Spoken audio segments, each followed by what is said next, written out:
Oh my goodness. Is this really happening? Is this really happening? Am I really alive right now?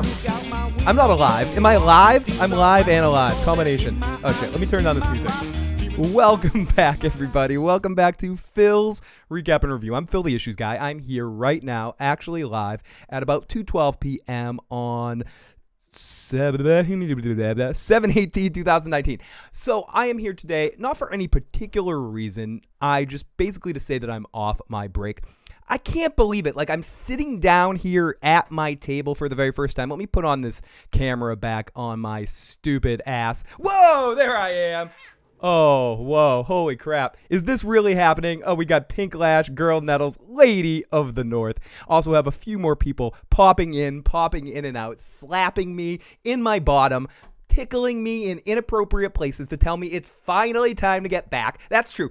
Now, for those of you that don't know, if you just happen to be wandering on in here, or if you're someone that doesn't watch all the shows and you just kind of pop in, I don't know why I'm all over the place. I'm all over the place because I'm excited. Finally, I'm in a place where the people actually not necessarily want to hear me talk, but I have a captive audience right here. And if anyone wants to leave a voicemail and say hello, you can do that at 781-990-8509. Again, that's 781-990-8509. But this will not be the only time I'm back this summer. I will say that the summer always is a little bit more awkward, even in times where the Game of Thrones does not conclude and then I don't just get sick. Those of you who have watched the live streams when I'm holding my phone and being like, hi, I'm live streaming, might know where the hell I've been. I was sick a little bit, and then I had another sick, then I was dealing with a actual health scare and all that kind of silly bullshit. All the silly bullshit that keeps you and me apart.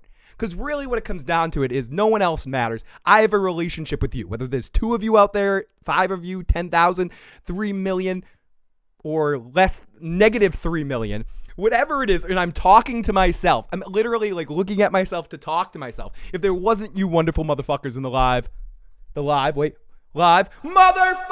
chat. If the live motherfucking chat wasn't here, I would still do this. I would still talk by myself into weird microphones. It's popping up. It wants to slap me right across the face. My microphone wants to mushroom stamp me because I have not been here in way too fucking long. So, needless to say, I've been feeling a little, what's the word? In the sense that no one in normal life wants to hear me talk this way anyways. And you don't even want to hear me talk this way, but I'm doing it. Speed is a hell of a drug. Not talking on the mic's a hell of a drug because here I am and I'm ready to be a silly fucking bastard. And I'm ready to dance like a stupid hippie. Ah! Oh, okay. And so, like, a lot of shit's been going on this summer. I'm going through weird transitional things happening without getting into too much detail. But it's been a tough stretch to get out here. Not to mention, I'm in my mom's basement right now. And in the middle of the summer with no air conditioning, it's a little hot in here. But so you may see more... Hi, I'm from my phone streams going on this summer for the rest of the summer. But once we get into the fall, I'll be doing a lot more podcasts on television shows and random shit from this very seat right here. And also have a new project that I'll be working on with a good friend of mine that you all know. Don't want to talk too much about it as we're still at the planning stages of it, but something fun and silly and interesting coming up that will need all of your help and push to help push at some point in time. So enough of that happy horseshit bullshit. Why am I out here really? Why am I here to talk to you? Honestly, I wish I had a reason. I decided to just come out here for a random stream. It's so weird to me that I haven't done this since the last episode of Game of Thrones. It seems like so long ago, and I mean it is. What were we dealing with the end of May there?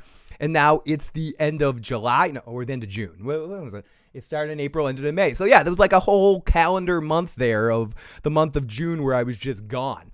And I'm sure all of you went, phew, whoa, this dude talks a lot. We need to break peaks and valleys with people like me. So let me jump into the live motherfucking chat and see if there's anyone joining me right now. We've got Pink Lash, we've got Lady, we've got the Girl Nettles, we've got I See Fury. I see you, Fury. And you bet your ass that I have not forgotten about my Godfather stream that I need to do for you. I'm still going to do it. Make sure you keep on my stupid, dumb, forgetful hippie ass. But when you do, get me over, bend me over your legs, spank me. I like it. I like it when you twist with the spank, the curve under, boop, pop, and pop on off. I enjoy that a little bit, but I definitely will still be doing that soon. I really need to just catch up and rewatch that movie. And I'm embarrassed that I've been doing this channel this long and have never done a Godfather stream, considering how much I love that movie. So, the first two movies. Third one did not exist. Oh, I had fun meeting you at the con. And any of you that I did, some of you live motherfucking chatters, I definitely hung out with you. You saw me in my interesting live and in-person form. And as you know, I'm completely not like this in person. I'm very quiet and subdued and very shy to myself, as you all know, and you've met any of you that have met me in person. I know in no possible way am I even close to being as neurotically idiotic as I am right in this behind the mic. That's fucking bullshit. I am literally probably way more annoying in person because I'm louder and you can't turn down the volume. But no, it was awesome hanging out with you and hanging out with everybody. The real YT, great to see you. Lady, again, I enjoyed your videos in Nashville. Thank you so much. I had a lot of fun. Sorry I did not do more. The last day I ended up losing. I got to scratch my nose. I forgot about scratching my nose here. Wait, oh yeah, oh, that feels so good. Oh my God. Now, maybe I... But yes, I had a lot of fun in my Nashville videos. I did the play-by-play and the bull riding challenge. I think there's a much better quality version of the bull riding challenge coming out on someone else's channel at some point for anyone who's interested in watching more of that. Also, I did one of the initial, I think I did a Uber ride and a walk from Nashville, which were all very fun. I'll talk more about that on some future streams too. I can talk a little bit about Con of Thrones now if people have some questions, but I had a great time, even better time this year than last year. Had some great interactions, met some really fun people for the very first time this year, and had some great adventures, and it was cool. I cannot wait to continue to talk about that. Maybe I'll talk about that a little bit now, but I know there's some couple of streams in the planning process on some other people's channels with all of that, and then I might get together with some of my friends as well to discuss my experience at Con of Thrones and try to get their asses there at some point in time too. Try to get Joe out there next year, or at least get him on speakerphone or on live cam next to me. Why couldn't I think of FaceTime? I was like, get him on FaceTime or get one of those, that thing that just follows me around. I need to get a robot with a iPad holding a robot that's Joe Dirtylock so he can stay at home and do his thing, but he's still with me in every step of the way. But yes, it was great getting to hang out with some of you live motherfucking chatters. You guys were so amazing to me, buying me drinks, getting me effed up. Why can you not say fuck? I don't know, Phil. Someone told us to stop saying fuck. No, fucking ain't no. Not gonna fucking stop. Fuckity fuck. But all you guys got me mad, fucked up, and I really do appreciate that.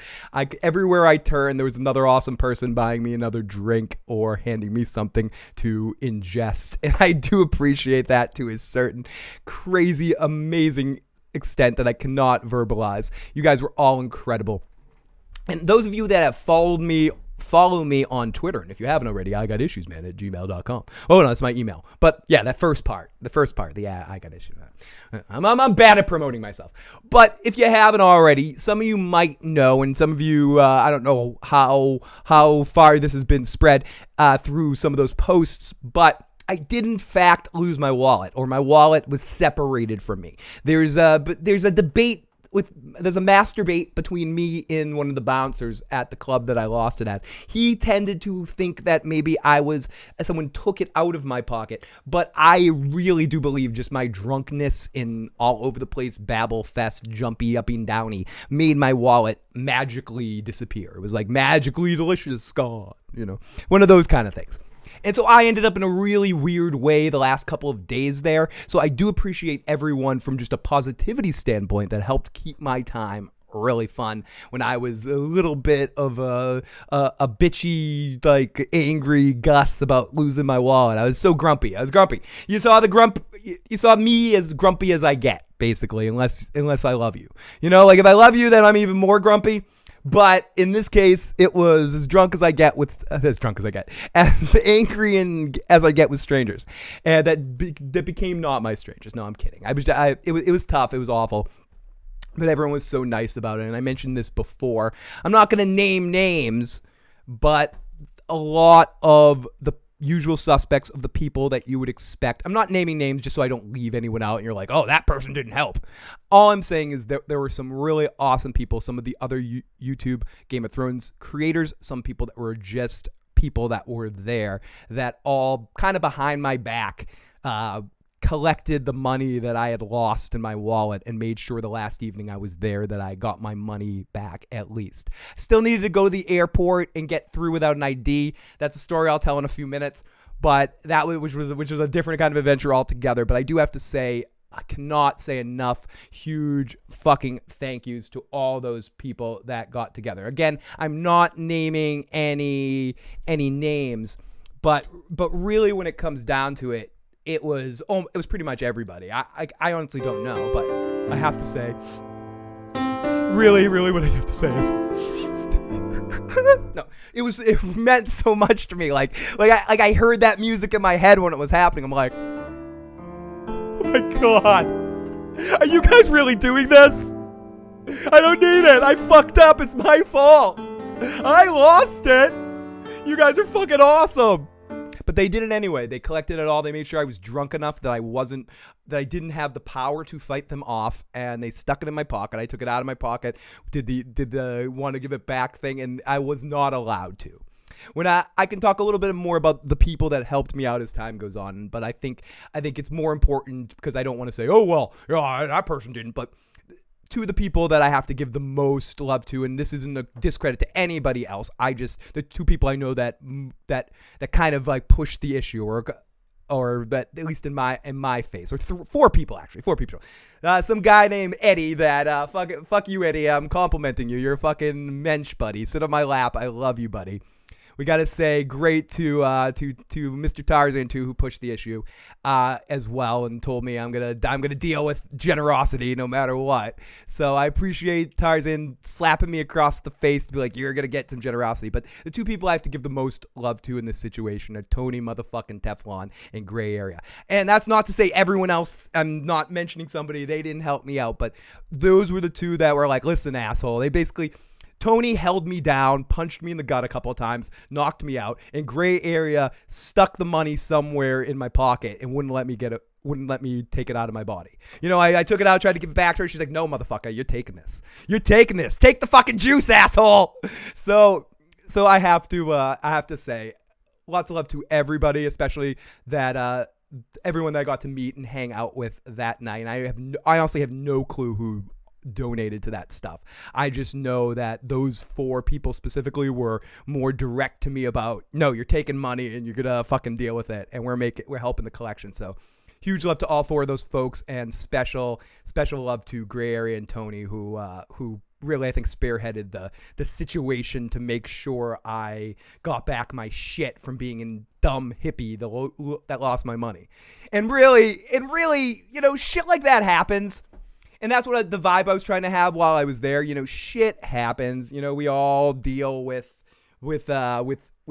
losing stuff on trips sometimes. You know, it's hard to never happen. I never particularly have lost something that big in that kind of situation, which leads me to the fun aspect of my trip, which wasn't talking at the panels wasn't hanging out and drinking with all you motherfuckers, wasn't hanging out at probably one of the best parties I've been to in my life at Tony and Will's place. And lots of love to Will as well, if you're watching this, as I know you are, my brother, my musical brother Will, who was extremely amazing, generous to all of us with the Airbnbs, and threw with Tony an incredible party that final night.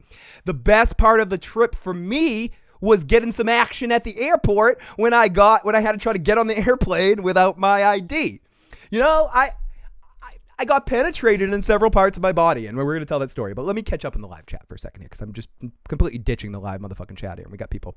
That all started from STE being like, I had a fun time meeting you at the con. And then I'm just like, bleh.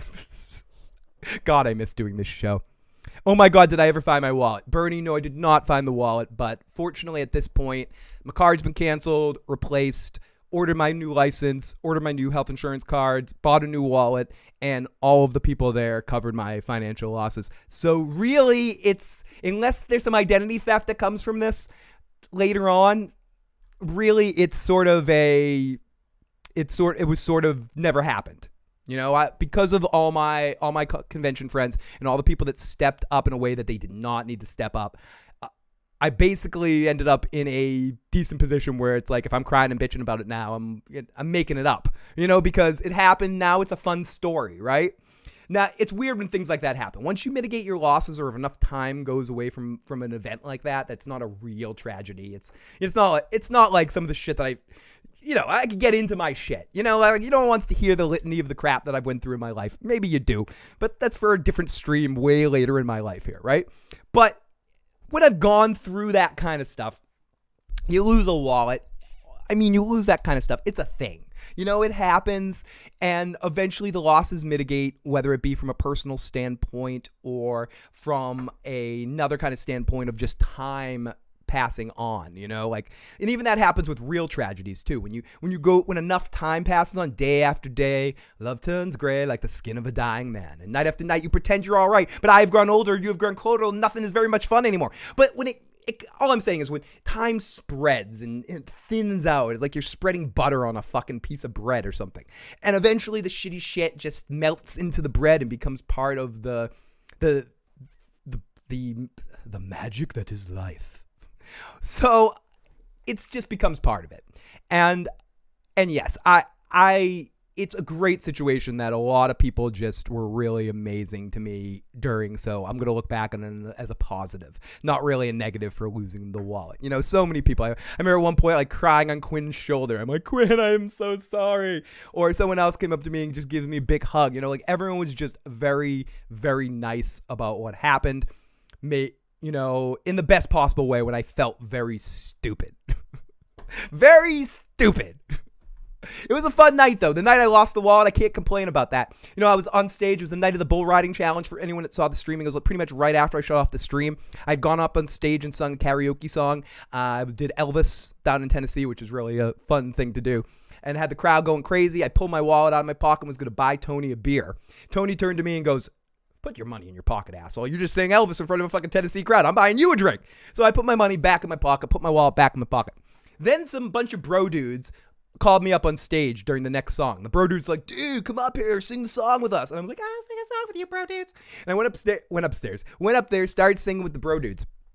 Pretty soon after that, I was hungry, and I decided to go next door to a Sbarro's. So I went next door to the Sbarro's to go get a slice of pizza. I reached in my pocket, and the wallet is gone. Then I went around the club, looked everywhere for it. The bouncers said that, "Oh, we think you might have been pickpocketed or something." And I said, "I don't think it was pickpocketed. I don't buy you, maybe." And then they searched around the club, and I gotta say, the bouncers at the Beaver were very awesome, and they really stepped up to try to look around for me. So everyone was looking around. At that point, everyone I knew had already left the bar because this was way late in the evening, and I'm all alone at the bar with the bouncers and stuff looking around for my wallet. Eventually it gets to a point where one of the bouncers is like, "Dude, it's fucking gone. You can come by tomorrow and take a look, but I really think it's gone right now." And he also said, "You can come and drink here for the rest of the weekend since you don't have your ID and won't be able to get in anywhere else." So I said, "Thank you, sir." And then he said, "Is there anything else?" I said, "Can you buy me a slice of pizza?" And then he went over, bought me a slice of pizza. I ordered my Uber, which I couldn't find because he's like, "I'm on X Street." And I'm like, "Well, here's X Street." And I'm walking around with a slice of pizza. I finally get back of the Uber, finally find the Uber, drive my 15, 20 minutes to get back to the house I'm staying at. While I'm there, I'm in the back of the Uber, biting a slice of pizza, like,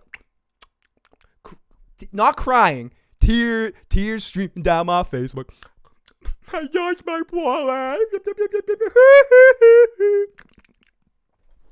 The Uber driver's like, dude. He's like, "This isn't the only time I've heard this." I'm like, "Okay."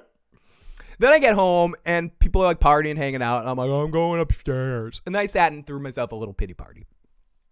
After that pity party, I decided, fuck this. I'm not going to be a little bitch for the rest of the trip. I'm not going to sit here and let this shit stop me from enjoying myself. Oh my goodness. gracious, sorry, I just got a weird text message and I have to respond and I don't have the ability to chew gum and walk at the same time, so I can't type and talk. God damn it. Okay, I enjoyed your videos in Nashville. See, it's like every 2 seconds I'm going on a random things. This is way better than dealing with my responsibilities. I'm glad to break you from your responsibilities, Felicia. There's very few things I would enjoy more than breaking people from their responsibilities. I just randomly opened YouTube, and of course, it's the first thing on the page. What great timing, Girl Nettles. What great timing, indeed. I'm so excited. I would have done this sooner and would have come out here even sooner since I've been back, but the world breathed a sigh of relief because for the last week, pretty much, I had no voice. I sounded like Harvey Firestein's ass. You know, like he's trying to push some poop out there, and it's just like his fart sounds were squeezing through my throat. Squealing. I was going to say squealing. Squealing or squeezing. E equals MC squared. I don't know. Met some random folks too that you wouldn't expect us to meet. I think some stuff has been posted about that, but I'm gonna wait till the big stream that's happening soon. I'm pretty sure it's happening this weekend at some point with everybody where that subject will come up. But there were some random YouTube people at the party and that I wasn't expecting to see, that people who was like, I'm not going to ever meet that person, and that person was there. So there was some moments like that, and pretty much everyone was talked about in a positive, fun light. So I had such a great time with all of that. And again, thank you to everyone that helped my dirty ass up. Phil is fun. I'm not as fun. Well, thank you. I don't know where I was going to go with that, but thank you, Pink Lash. You're sweet. Hello. Thank you for your coverage of the content. No, thank you guys for watching. I appreciate that. And again, I apologize for not doing more this year. I think I would have probably streamed more. If I didn't lose my license, I probably would have streamed all day on Saturday. But instead, because I had lost it and I was a little bit, I sort of focused more on connecting and having as much fun as possible that day, rather than worrying too much about talking and broadcasting. But Saturday was an exceptionally fun day. I wish I could tell you guys every second of that day that happened, because that was so much fun that whole night. But yes, so let me continue here. Felicia.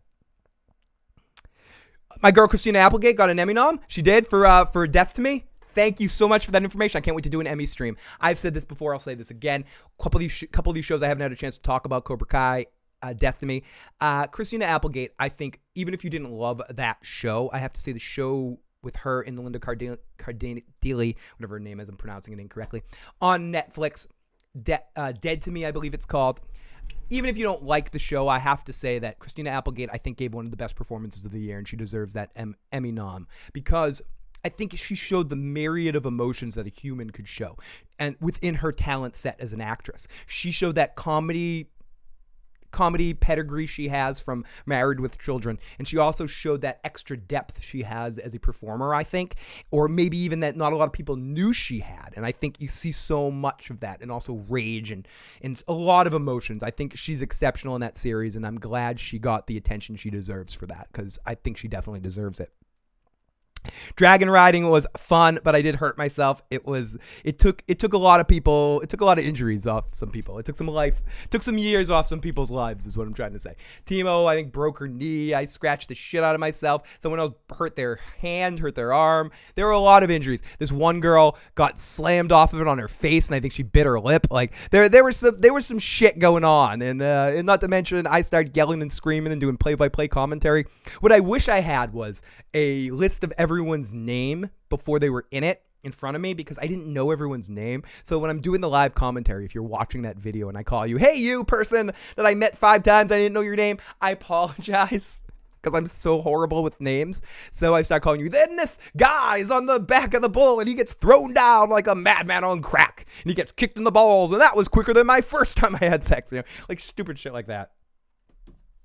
Hit that like button. Thank you, lady. Thank you. Hey, Chrissy, great to see you. Girl Nettles, I know I want to try it. I need a break. You just need a break. I did need a break. I did. I definitely needed a little bit of a break on talking. I need a refresh sometimes, but I always do and that's what I was saying before. If you've been one of the few people that have been joining us here since Breaking Bad season 2, final season, not season 2, Breaking Bad, the back half of the final season, which was the first time we were out here, and then into Walking Dead season 4, Game of Thrones season 4.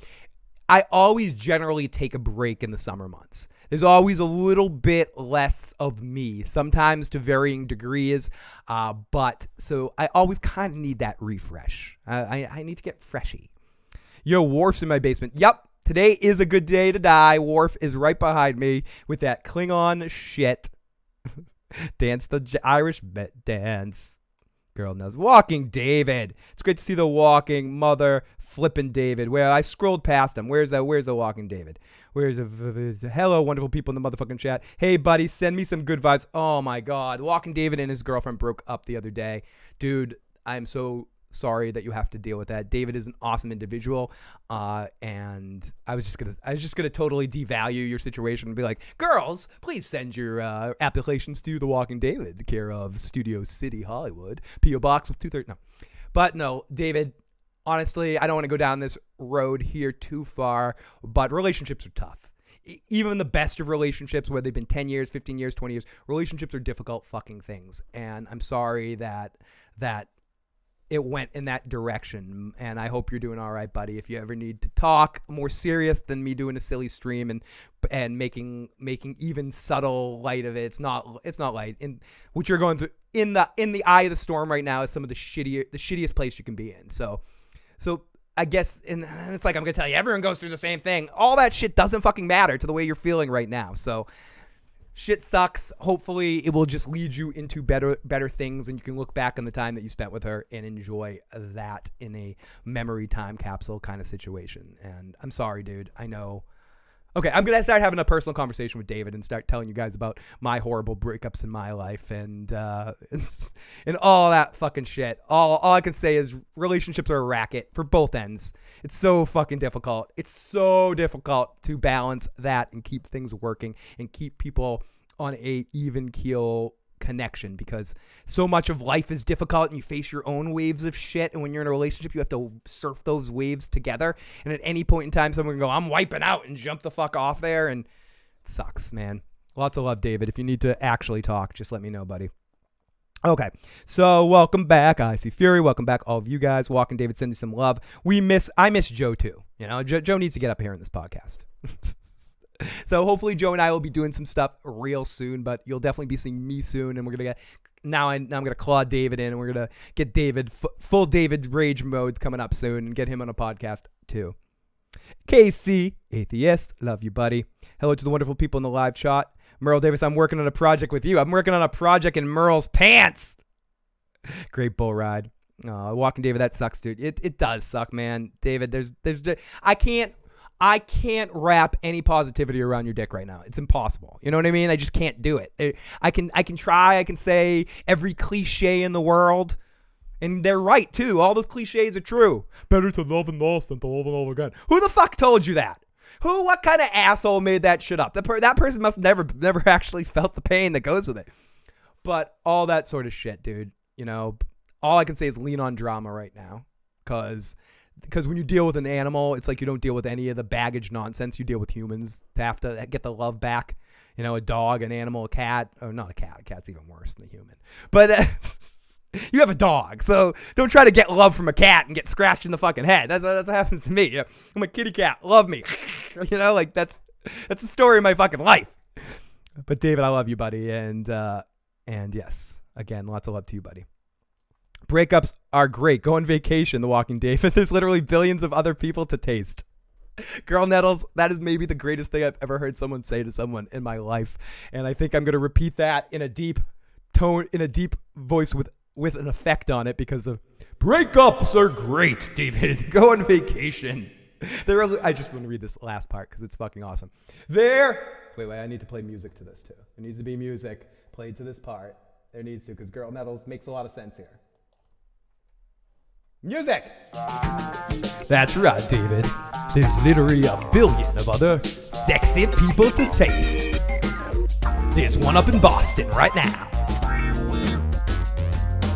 I can't even wink. What the fuck am I trying to do? I'm like, is that my wink?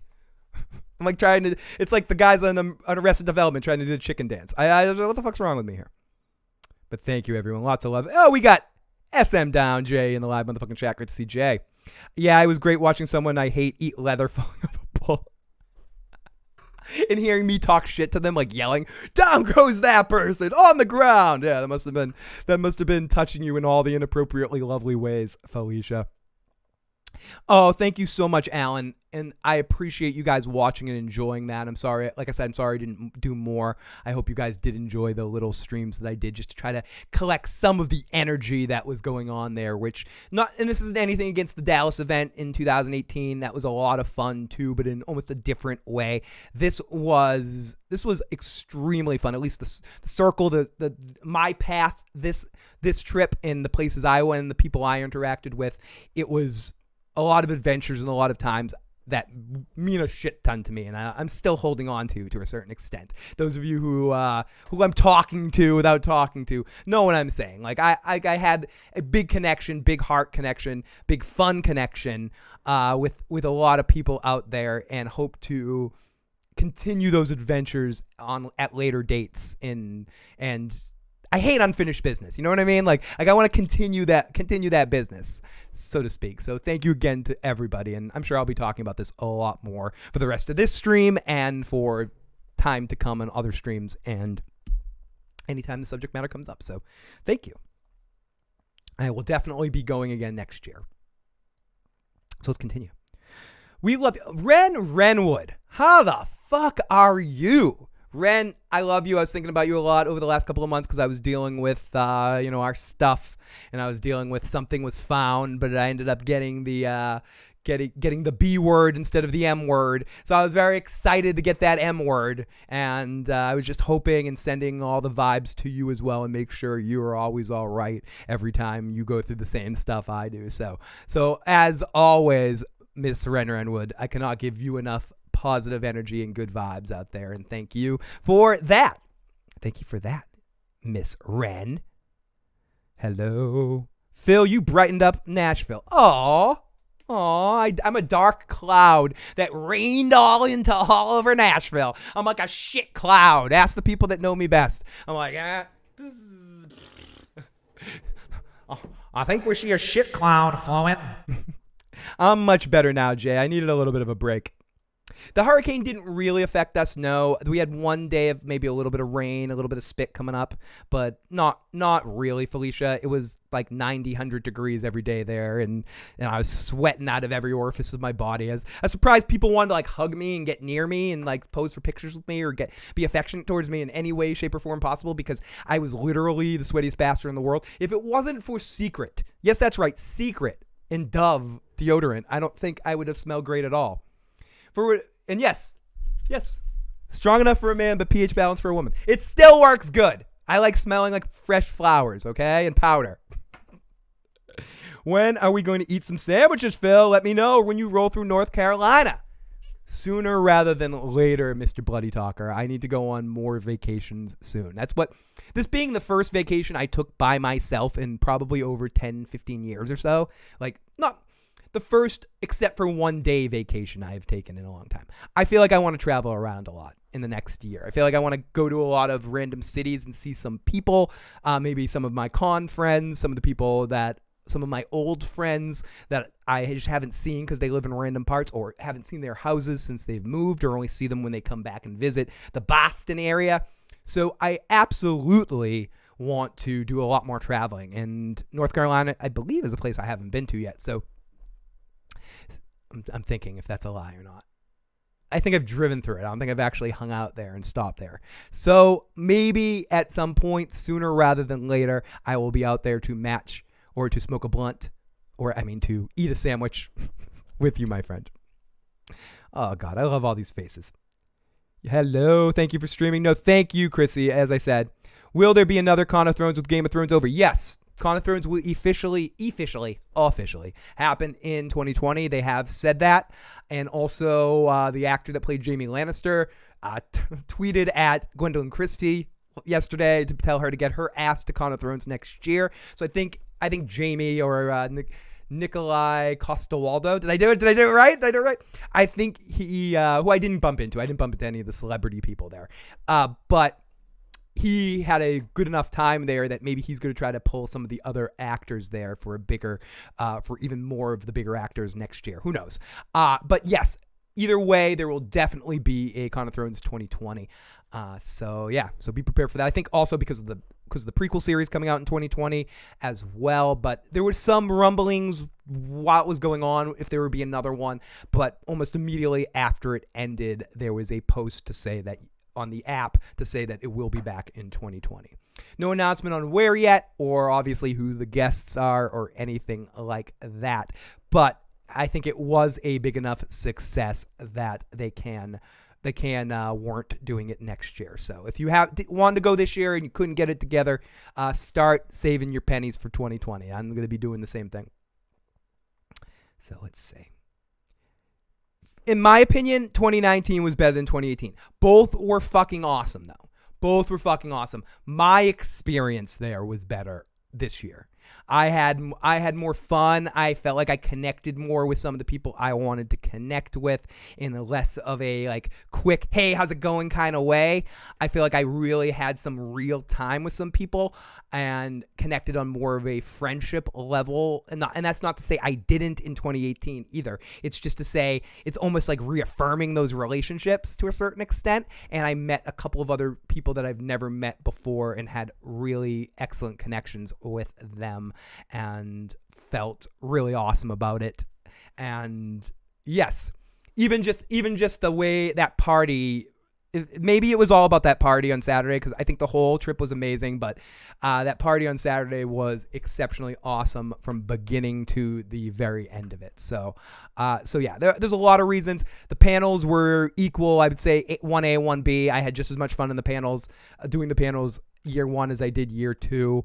A couple of ones were even more fun than others. I will mention that I had a few were excellent, but again, I feel like I'm not going to mention one and be like, oh, that one was amazing. But I do want to make special mention right now of the villains panel that we had, which was exceptionally funny and fun. It was very laid back, and it was just like the perfect storm of a bunch of really not serious but serious people all in a perfect hodgepodge of craziness. The brand panel was also exceptionally fun. The Jon Snow one, the children's one, the villains one I said, the War to End All Wars, and the YouTube meet and greet were all such a good time. And last year's was great too. I think, like I said, I think my adventure was a little bit more fun for me, even though I lost my wallet. Maybe that's part of it because it's exceptionally memorable and things like that. So without going too into the detail rabbit hole, I would say this year's event was even more rewarding for me. So, speaking of which, the lovely Miss Nancy T, who is another one I have to mention as one of the sweethearts that made sure that she comforted me when I needed a mom, when I needed a moment for someone to comfort me, tell me it's going to be all right when I lost my shit. Nancy T was one of those people, and Nancy T and Mr. T are two exceptionally amazing folks that are genuinely some of the most like selfless, fun, awesome individuals that I got to meet over the weekend. And I could say that about everyone. I'll have a compliment about everyone. I know the people that are like, I want the tea. Tell me it was shitty. Yeah, well, I mean, you know, like we could. I can make some stuff up if you want, and I could tell you, I had one or two negative interactions, but they're not with anyone who I even know their name. But like, I had one person that I had a little bit of a bang, bang, bang. They saw the other side of me. They saw my teeth for like a second. They came at me a little weird, and I came back at them, and I understand why they came at me weird from a very, and I'll be clear in case this person ever watches this. They came at me hard in a way from like a place where they were trying to do something good out of their heart, but they came to the wrong person because I had nothing to do with what they were talking about, and they started yelling at me about something someone else was doing or someone else didn't do.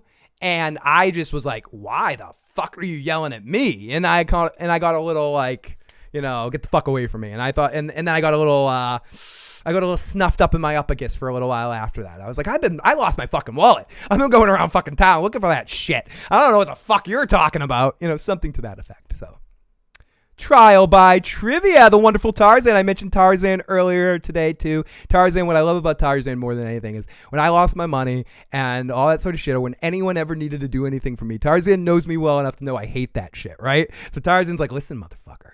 listen, you piece of shit asshole. You're going to take generosity and you're going to like it, hippie. He didn't call me a hippie, but I got to say that. The huge motherfucking heart on that guy right there. So lots of love to you and Nancy T and Tarzan, two excellent, awesome individuals that I can't give enough positive energy to, because that's all they've ever shown me. So lots of love to both you motherfuckers over there. You motherfuckers. Did I see the new pics from the prequel? Not yet. I do not see anything. I've been out of the time. The only thing I heard was that Dan and Dave canceled going to Comic-Con. That's the only thing I saw about Game of Thrones while I was gone. That like the day after I came back, they're like, Dan and Dave will not be at Comic-Con. I'm like, duh. It was great. I got drunk watching it on Friday. Felt like I was there with everyone. Oh, awesome. The play-by-play of the bull riding stuff. Awesome. I think, like I said, I'm pretty sure there is an even higher quality version of the bull riding from a more static camera that I think I saw Nancy and Mr. T handling. So I think that will be surface at some point. But I did have fun doing the play-by-play commentary, and if there is another Con of Thrones and we do any event similar to the bull riding challenge, I want to offer myself as play-by-play and get a name of the list of the people so I can just do the play-by-play on the main video. So hopefully we'll figure that out and wherever the next location is. But the Rad the Dragon challenge was an amazing idea by Tony. Tarzan kicked ass putting it together, getting the club, doing it and putting the dragon's head and all that was an amazing success on Friday night. It's one of those things where, you know, you plan it all ahead, and like with everything you plan, everything can always like fall apart, you know, but really when it comes down to it, that was the bull riding challenge was one of the highlights of the trip, and it was a lot of fun, the dragon riding challenge. And I have to say the party on Thursday that the other crew through was really awesome too, as an introductory party, and Tony's party, like every situation was awesome. And it was cool that there were the events that everyone could get together, and then there were the fragmented groups of everyone hanging out in different parties, so that the people that were visiting in the guests and the fans or the friends that were there of all the peoples could bounce around to different events and have lots of stuff to do. It really adds to the tapestry of the whole event. And I have to say that was one of the best parts of this. There was a community vibe of everyone together and lots of good vibes between everybody. And there was everyone doing their own thing too. And everyone had their own adventure. And I'm sure everyone that tells the story will have a different story to tell, you know? But I did not see the prequel pictures quite yet. Let's see what this motherfucker did. Trial by trivia, you bastard. Thank you. Oh, it was great. I swear the guy in the tank top and the shorts rode the bull longer than Tony. We'll have to count now. You can deal with Tony Teflon on that one. You can deal with our judges and Tony Teflon about the win. Yeah, that one guy was talking. I was like, he's winning it. He's winning it. He did. It seemed a little, you know, he seemed on point with Tony too. I'll agree. I'd have to see the time clock. That's why we're going to wait to see Nancy T and Mr. T's video, or wherever that other video it is, which might have a better visual representation of the time factor. So we'll see. We'll see if Tony's win is challenged. Tony's going to show up right now that I'm saying this. Suddenly Tony's head will be, wait a second, motherfuckers. They're already playing another con. Hey, Ren. I'd like to eat sandwiches with Phil. You should start a meet and greet in a location and sell tickets. I'd pay $500K to eat a sandwich in Vegas, Cancun with you.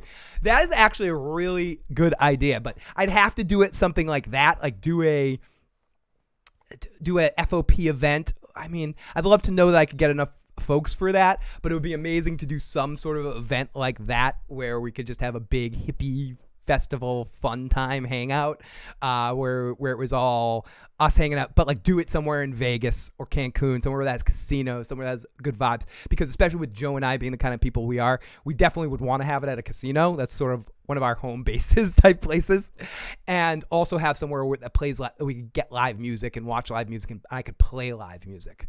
I'd want somewhere where I could like step up and jam for you guys and invite someone like Will up, or some of my other musical people, or invite Tony up to get on the mic or something. So it would be a lot of fun, and that's not something I'd ever be against doing. It's just about getting the plan up and running, and it could also honestly happen around here too. I know no one really wants to come to Boston, but Boston can be a lot of fun at times. Tony rode the longest of the YouTubers. Semantics, says Bernie. He switched it up. It doesn't suck, Phil. Phil, I am a giant turd.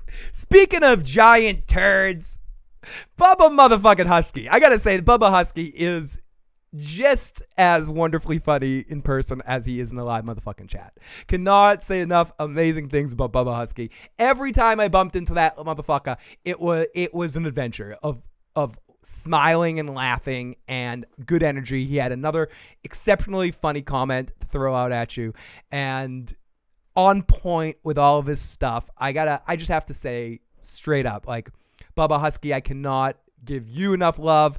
Pete Easy, your brother, buddy, too. Pete Easy and his brother were exceptionally amazing dudes, too. Like, I feel like I don't want to mention people because I'm going to forget people. So many fucking folks. Now I'm like pulling out my phone. I'm like, actually, I got to look through names because I don't want to miss anybody. Blah, blah. I don't want to miss you because I love ya, because you were fucking awesome. But no, there were so many fucking great people. Jessica, great to meet you. Jessica, great to meet all of you fucking people. I cannot. And Kevin, Jessica and Kevin were just fucking amazing people too. Sorry, I had to look to make sure I got your names right. I mentioned Eddie before too. Eddie, you fuck, dude. If you ever watch this, which you probably won't, you motherfucker. You motherfucker. You're fucking amazing, dude. And thank you for that.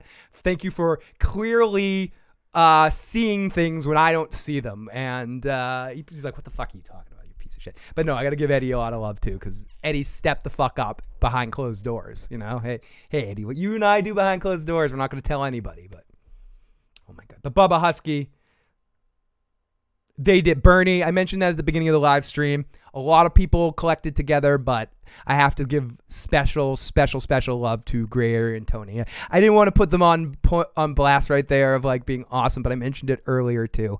Tony and Gray Area, I'm pretty sure forced everyone to give me money. I'm pretty sure they went up to people and said, "Listen, you don't give Phil money, we're gonna fuck your ass up," and they did.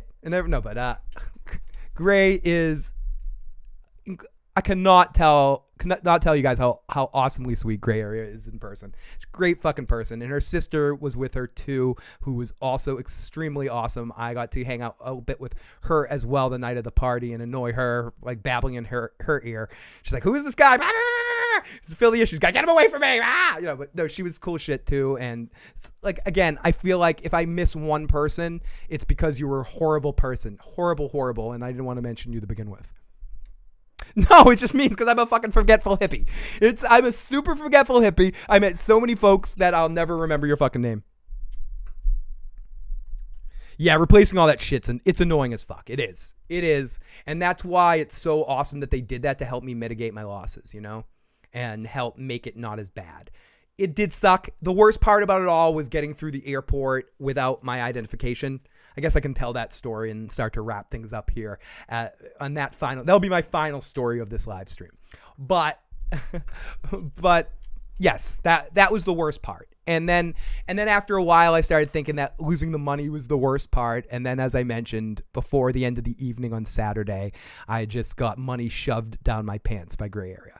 And listen, guys, and sorry, Mr. Gray Area, if you get money shoved down your pants by Gray Area, you're winning. You're doing good. But no, it was all jokes and silliness aside. I cannot, every time I hear it, I start hearing this music. Oh, not that music. That's not the music I wanted to play. I just played the porn music. Oh yes, Tony Gray. No, I start hearing this. I just hear the sad music in my head. I'm like, oh my God, people are so nice. But it's been annoying replacing all the shit. It's making all my phone calls, making sure changing over the cards to different things. When your cards auto paying on everything. I just got 10 auto pays that failed, because my card's canceled now. Shit like that's annoying. But no more annoying than I am running around going, "Oh, that's my wallet." So they want to give me money to shut me up, So, no, I can't. Honestly, it makes me feel so awkwardly, uncomfortably awesome that everyone did that. So. Yeah, you fucking amazing individuals is all I got to say about that. Hello to the lovey. It's so cool. Losing your wallet is the worst. I once got my lost my wallet stolen. I'm sorry, fucking how many times? 3 times in a year. I know the feeling. I became horrible. It is. It's really just a horribly naked kind of feeling. And even now I feel ooh, God, I feel a little naked. I don't know. I have a thing about breasts, I've realized. Even my own. I'm I just need to touch them. Oh, it does. It was a pain in the butt. It was. But I'm gonna like make light out of it from now until the end of time, and never be able to thank all those people that covered my losses. And I'm not gonna say the amount because that's silly. I had too much money in my wallet. I'll say that, where I usually wouldn't because it was a trip, and I had brought cash with me, and I wanted to keep it with me, and I had too much cash in my wallet than I should, and they replaced every fucking penny. Those are some good fucking people, you know? So, yeah. So there's that. Hello. But that fucking sucks. I had to do that once too. It's so bad. Yeah, it is. It just sucks. It's a pain in my royal balls, really, is what it comes down to. There's worse things that people have to go through. I've gone through worse, but it's just a pain. It's just a pain. And again, it makes you feel stupid every single time. Did they strip search me at the airport? Well, we'll get to that story in a minute. Teaser. Maybe a little. Okay. So, Baba. Phil's positivity is addictive. I'm a dick? What'd you just say, Jake? Jake, did you just call me a dick? Come on, Jake. I haven't eaten a sandwich yet today. Give me a break. Let me put that on. Let me put on some sandwich eating music. Phil, can you excuse me, Miles, can you put on some sandwich eating music? Oh, what's that mean, Phil? I means put on something the hippies would dance to. Hippies would dance to? Excuse me for this small... This break is brought to you by a motherfucking chronic break. Spark up, guys.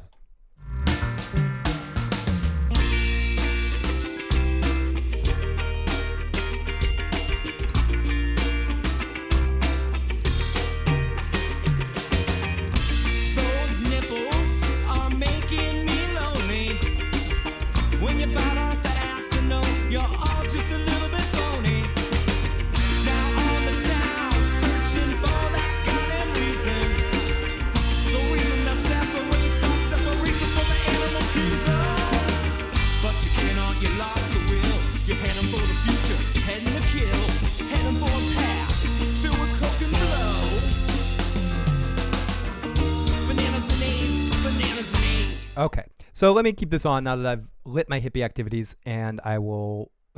I might shut this off at a point in time. I've been working all day, and this is my first chance at hippie silliness. So here we go. So if I suddenly start not making sense and pausing a lot, you guys know why. Bernie says, I got pickpocketed in Miami. Airline let me right back on. That's fucking awesome. They did not let me right back on. But you probably look a lot...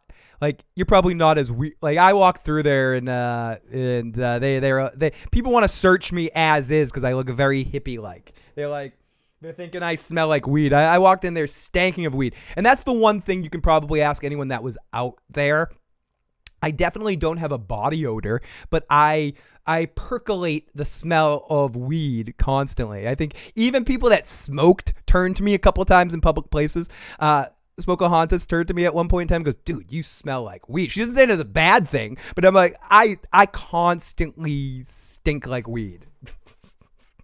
It's just, it's not even the real thing. I have this spray that I've been working on, this weed, this Axe body spray weed flavor, you know? Yeah, press Phil, but you're addictive, Jake. Talking to you is addictive. Love you, Jake. Thank you, buddy. That's okay, Phil. You can thank me. I'll thank you. That's great that they helped me. They all helped me. They all fucking helped me. I cannot say this. I didn't know this happened until I got home. Oh, Bubba, you didn't know I had lost my wallet until you got home? It happens. Oh! Uh-oh. I see her in there. Oh, my God. She made it. She fucking made it. Let's do this shit right now.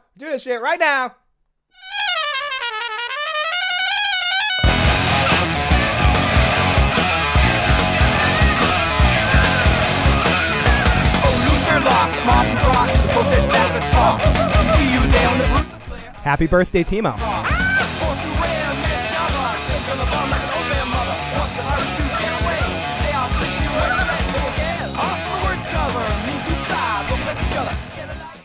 Happy birthday to Timo. Oh my goodness. I have one of my real world housemates in the left. I have two of them now. Timo. and the wonderful Lauren's Corner in there. I just destroyed your name, Lauren's Corner. Lauren was awesome. It was amazing to live in a house with her for a few days too. That was really cool. When Timo and I arrived to the house, I almost want to tell you guys the whole story about how it all came together. I bumped into Timo at the airport. She was wearing a Go Hug Yourself t-shirt. It was great to see her, hug her, grab her. We took the Uber back to the house. Nicole and Lauren were not there. So Timo and I entered this house where people had been living for a couple of days, and we didn't know what the hell was going on. So then we get a knock on the door. Timo looks out the window, gets scared because she didn't recognize who was in the door. So we both hit the ground like, what the fuck? Someone here? So then I sneak outside to go see who's outside. I look through the window, and it's actually Tony and Will. I'm like, Tony fucking Teflon, get your ass in here. Tony came in, and then pretty soon after that, Lauren and Nicole showed back up. And that's why if you see there's a certain photo with all of us together where I have a sword at my shoulder, at my throat. And I think I might be wearing this shirt actually. I wear it every Thursday. That was, excuse me, I'm a little out of shape. That was pretty much the first moment I was there in the first photo. And Timo and I joked a few times that it was like we were joining the real world and getting to the house and picking out our rooms and picking out our beds. We're the closet room right there where the confessionals go and stuff. Will anyone even know what we're talking about?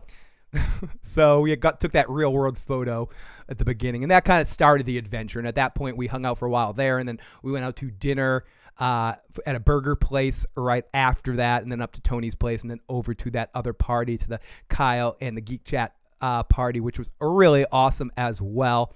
And then we bounced from there back to the house, and then that was most of Thursday. So Thursday was great. It was great to meet Lauren, great to hang out with her, and yeah, it was fucking amazing. And Timo, happy fucking birthday, Timo.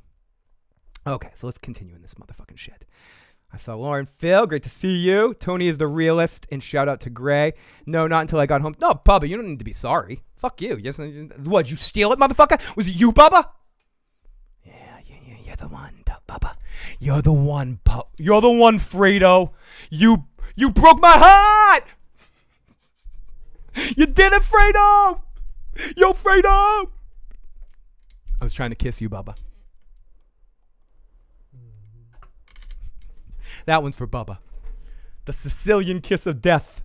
But yeah, Tony is truly an amazing individual and someone I'm proud to call a real friend. You know what I mean? Tony is good fucking people, and Gray is great people too, but I want to talk about Tony for a second here. Tony in a lot of ways is one of the best, and at least for me and him connect on a really great level. And I feel like Tony Teflon is a real fucking friend, you know. So lots of love to him. Not that I feel like none of you aren't either, but I feel like, not that I would not say that about other people too. I always feel like it's weird when you talk about one person, you're like, yeah, fuck that. You know, Tony's a really awesome person, but Lauren and Timo can go fuck themselves. You know, they're fucking horrible. You know, I didn't have any moment where I connected with either of them. I didn't have an amazing Uber ride with Lauren where we actually connected and got to talk and hang out. And Timo, I didn't fucking, vibe with her all fucking weekend. And Nicole, Smoking Haunts can go eat a pile of shit, fuck her. But no, I'm not saying that, but it's it was cool, and it was cool to be able to hang out with Tony again. And as we said, it's fucking ridiculous that he lives in New York and I live in Boston and we don't hang out that often. Yoshi was also amazing to meet, and her husband or her man, I'm blanking on your name, dude, but you were fucking sick to talk to too. We had a fucking great conversation on the back porch up of the balcony about this coming year as basketball shit. So many amazing people that I got to meet and interact with. So, and the Blaze Manga guys who were there as well. If someone was in there in the live chat, fucking Blaze Manga guys, who gave me a ride in one. I got to fucking shoot the shit with him as well, which was really cool too. Like all those dudes, all the dudes that lived in that house, and everyone, I felt like I had one or two moments to kind of connect with, which was really awesome. So whereas sometimes you live in a situation like that, you never have a chance to connect with every individual, but it was really cool to be able to drive in with you guys that day too, and be able to babble to you guys as well. So let's continue here. Friendly wad of cash is inserted into my side butthole. Yes. I agree. Oh, Lauren, you're amazing. Now I want to live stream with you, you in Gray Area. She has some great theories. I'll tell you a story, and I'm sure, and Gray could tell you the same story. Gray and I did do a live stream together once for her channel. It was 3 hours of Gray and I talking.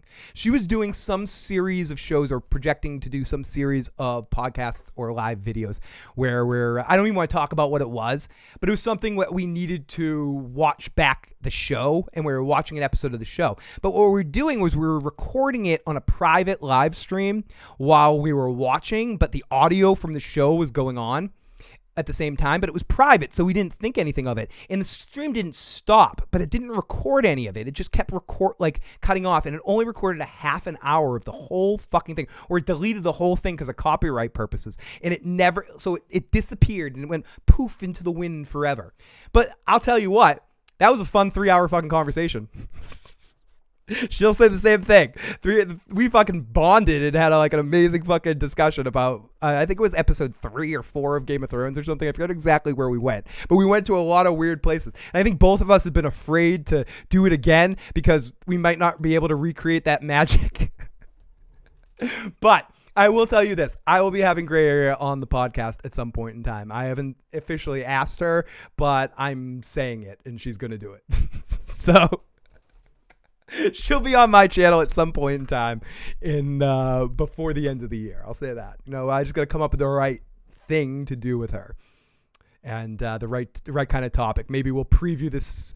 I don't know. I'm not even going to say any speculation. Me and her will touch base. I almost want to do something, even a Song of Ice and Fire, or Game of Thrones stuff, have that be part of it, but pick some random movie that we can fucking shit talk about, or something, pick a random 90s movie that we can talk about or something. It's not something. So yes, we'll be doing something at some point. Gray is awesome. And there does exist somewhere in the basement dungeons of YouTube videos that have been taken off for copyright.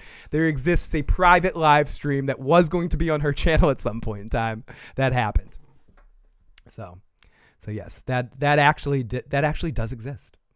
So girl Nettles, ask Gray about that. She'd probably say almost the same thing. I heard her telling that story at the con. I really do hope they do it in the Northeast and not some hot ass place next time. I've heard, I don't have any corroborating evidence to back this up, but there were rumblings about Denver. I don't know if that's legit, but I heard the rumblings of that. Boston is always mentioned and always should be mentioned. I'm saying it because of all the convention centers that they have in Boston, and it's a hub city, so it's easy for people to come over from Europe and a lot of other places. So, and the Northeast is due to have one. It would be great to have one in the Northeast and get all of you folks to have to come up north here to hang out in Boston or New York or whatever. But I don't know. Denver's also a cool city too. Nashville is really, really, really fun.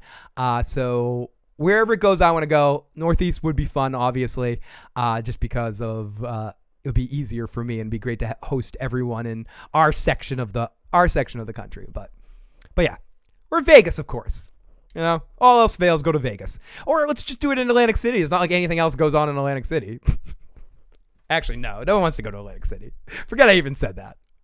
No offense, Atlantic City. You're gross. So even no one wants to go there. Everyone would rather drive down to Foxwoods or something than go to Atlantic City. Okay, so yes, it needs to be. We need to happen. And that's why Tony is the Don. It's true. It really is. So you guys are fucking lucky you're being held down under Tony. When you play the con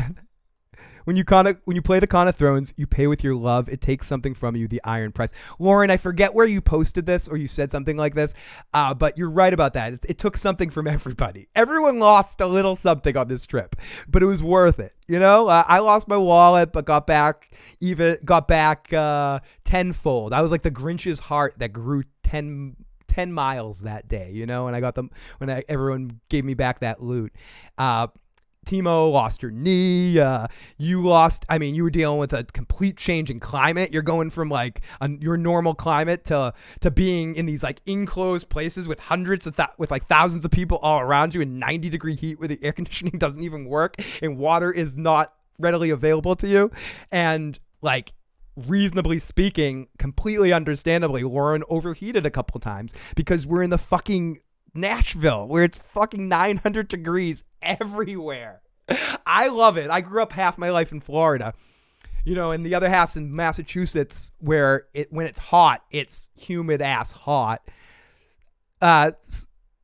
Scotland, I'm sure, it doesn't get that crazy warm, or maybe it does, but it isn't. I don't know. I'm not sure what the climate is. As I was telling you before, I'm ignorant to some of the things about your country, but yeah, I'm sure it was such a temperature difference.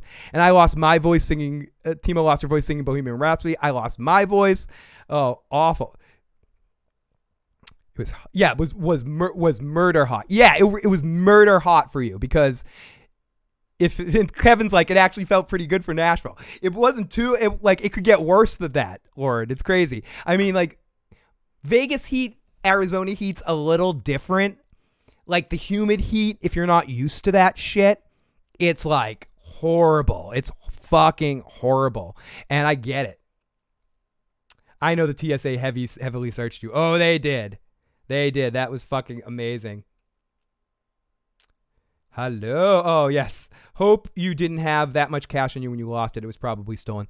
I did have a lot of cash on me, and the bouncer totally thinks it was stolen. He doesn't think it bounced. He's like, there's, people steal pocket. Like, someone got me. Someone bumped. And I'm thinking I did get bumped into a couple times, and whatever. Whether it bounced out or whether I lost or whether I was stolen, it's irrelevant. Either way, I lost the money. It was replaced from all of the amazing convention friends. Thanks to like, I'm gonna blame a lot of people for that. Like I said, there's a lot of people responsible for that sort of shit. Fucking people just making me feel comfortable with taking money. Like I said, specifically Tarzan and Eddie, and then huge to fucking Gray Area and Tony for organizing that and throwing around that hat or whatever. And then like, just to everybody, but like those four people specifically deserve extra kisses for being just awesome to me after that happened. You know what I mean? And Nancy T as well. Nancy T held me for a little while, let me cry on her shoulder. Whatever. I was Nancy, but no, everyone was so amazing. You guys are amazing. Weird Al's going to steal Phil's identity. Maybe. I'm going to see Weird Al this Sunday night. I will be doing some live streaming as much as I can get away with.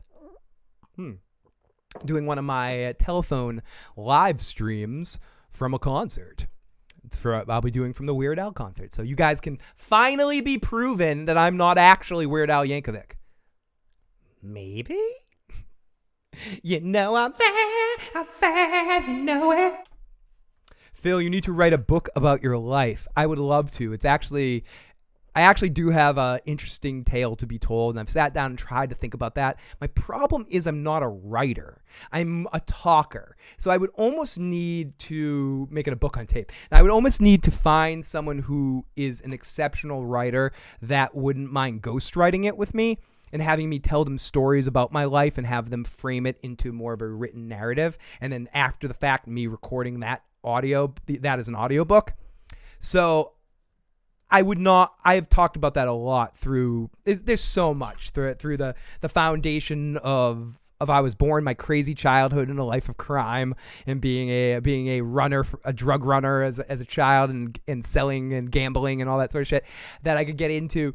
And then through like crazy teenage years, and then through all this sort of shit, strange shit happens to me, right?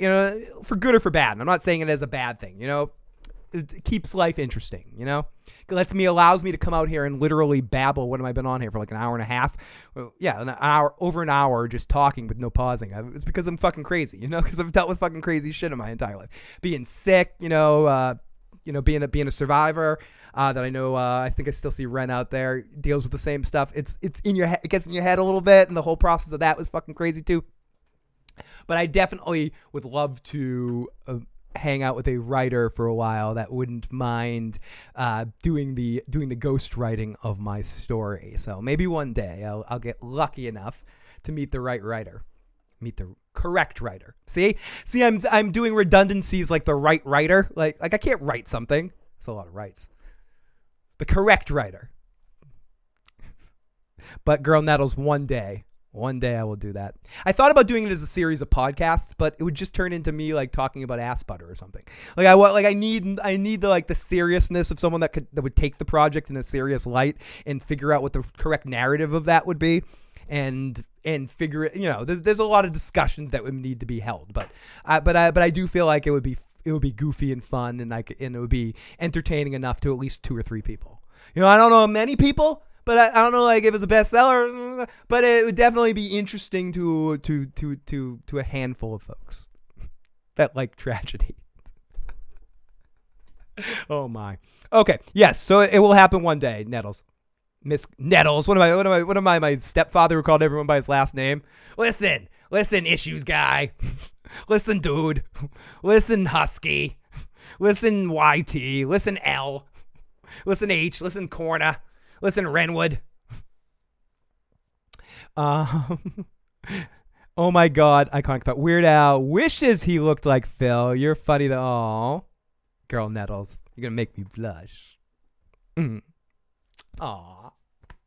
You warm this very flirty hippie's heart. Okay, you warm me extremely. Now let me stare at you with a big smile. Hey. No, sorry, that was so bad. That was so bad. Oh, gross. I felt gross there for a second. I felt like Shally Scumbag there for a second. Hey, baby. Hey. But no. So I appreciate it. Oh, I also have to say something, okay? And I haven't seen him in the live chat pop his ass in here yet, though. But I'll also say I'm giving a little bit of love, a lot of love to the wonderful Justin Thomas. I got to meet him in person, and Justin is good fucking people. Good heart on him. Much bigger than, I think I'm only talking good about Justin because he's bigger than I thought he was, and he could probably fuck me up in a fight pretty easily. So I always thought I was taller than Justin for some reason, so I could talk shit a little bit. No, but I'm kidding. Justin is awesome, and I look forward to doing some live streaming with him in the future, and babbling about our trip because I had some fun adventures with him too. So lots of love to Justin, who ended up in a lot of the same circles and situations as me. Good-hearted kid. Very good-hearted kid. So, yeah. There's that. I just want to make sure I said that because I've been mentioning all these other people, and except for Justin, who's really kind of a piece of shit. Screw that guy. But no, lots of love to Justin Thomas too, who was very cool as well. Justin was hilarious. Yeah, Justin was very funny. Always had a funny thing. Very self-deprecating, and comes through very, very warm in person too. Like you can tell he's a caring dude. So yeah. Justin's good people. Okay, so let's continue here. Weird Al wishes he looked like me. Phil, I merely lost my dignity and self-respect. And Luke, even more adorable in person. I fucking love Luke. Iconic thought. Oh yes, you feel violated when someone steals. Yes, definitely feel violated when someone steals, or when it just feels gross. I got to play athletic trainer all weekend. See, Bubba Husky, again, is someone said this, and I'm stealing this from somebody. It was someone on Twitter that said this, or maybe it was, and I honestly forget where I read the person that said this. So if you're listening to this ever and you're like, I said it, don't steal this from me. I'm not making this up. One of the best aspects of the Con of Thrones was coming around any corner you go, any Lauren's corner, no, any corner you go when you're on the show floor and you bump into someone you're going to be excited to see. Someone's going to give you a smile, like get your silly, stupid Game of Thrones joke that every other person in life doesn't get. When you're loud and obnoxious at a party making jokes about people, I'm going to eat every last fucking piece of chicken in this place. Shut your cunt mouth or something. Like saying stupid shit like that. And people are looking at you like, shh. What are you saying, motherfucker? You say that at a Game of Thrones convention. I think I might have yelled across the whole entire show floor at this very nice woman that was running one of the panels. It was this like very sweet older woman who's I'm running the panels. Oh my god, who's such a Game of Thrones fan. You can say the word cunt, motherfucker, like shit like that, And she's like screaming at me across, like, you motherfucking chat. I'm like, you motherfucking chat, like. Or just things like that. And people are going to get your jokes, or understand. You can kind of just drop the filter bullshit and just be, kind of be be a fucking Game of Thrones fan in the way that you can like fully embrace that. And it's not even about like it's just more the crude thing than anything. More the people getting your jokes, getting your references, not feeling like there's any shit like that. I don't know. That's part of it. Jessica, I didn't even see you pop in this live chat. I hope you heard my shout out to you guys. You two were amazing, and definitely if it wasn't for you two getting me drunk as hell on Saturday. I had no money at that point. No one had given me back my stuff yet. And I was broke as hell. And Kevin and you were like, listen, dude, you're our baby today. We're getting you drunk. Every time we buy a drink, we're buying you a drink, and you cannot say no. That's basically, so I couldn't say no. And they just, every time he'd show up, take my old drink away, give me a new one. So I cannot say enough thanks to Kevin and Jessica. And congratulations to you two awesome fucking folks. Lots of fucking love there. Broke, get your ass out there next year, buddy.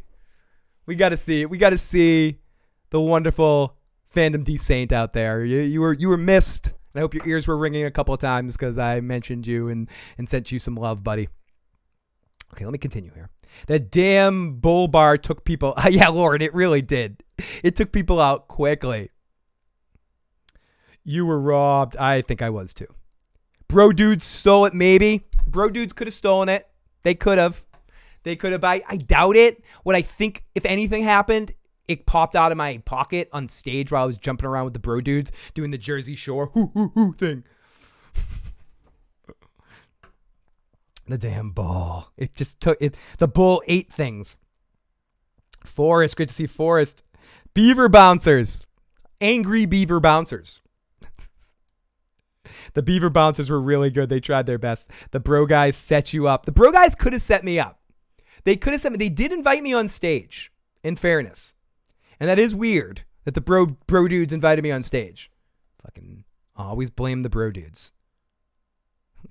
It's always their fault. Thank you for the ad on Facebook. Join Geek Folk 1. You love all the memes. I will. And thank you for the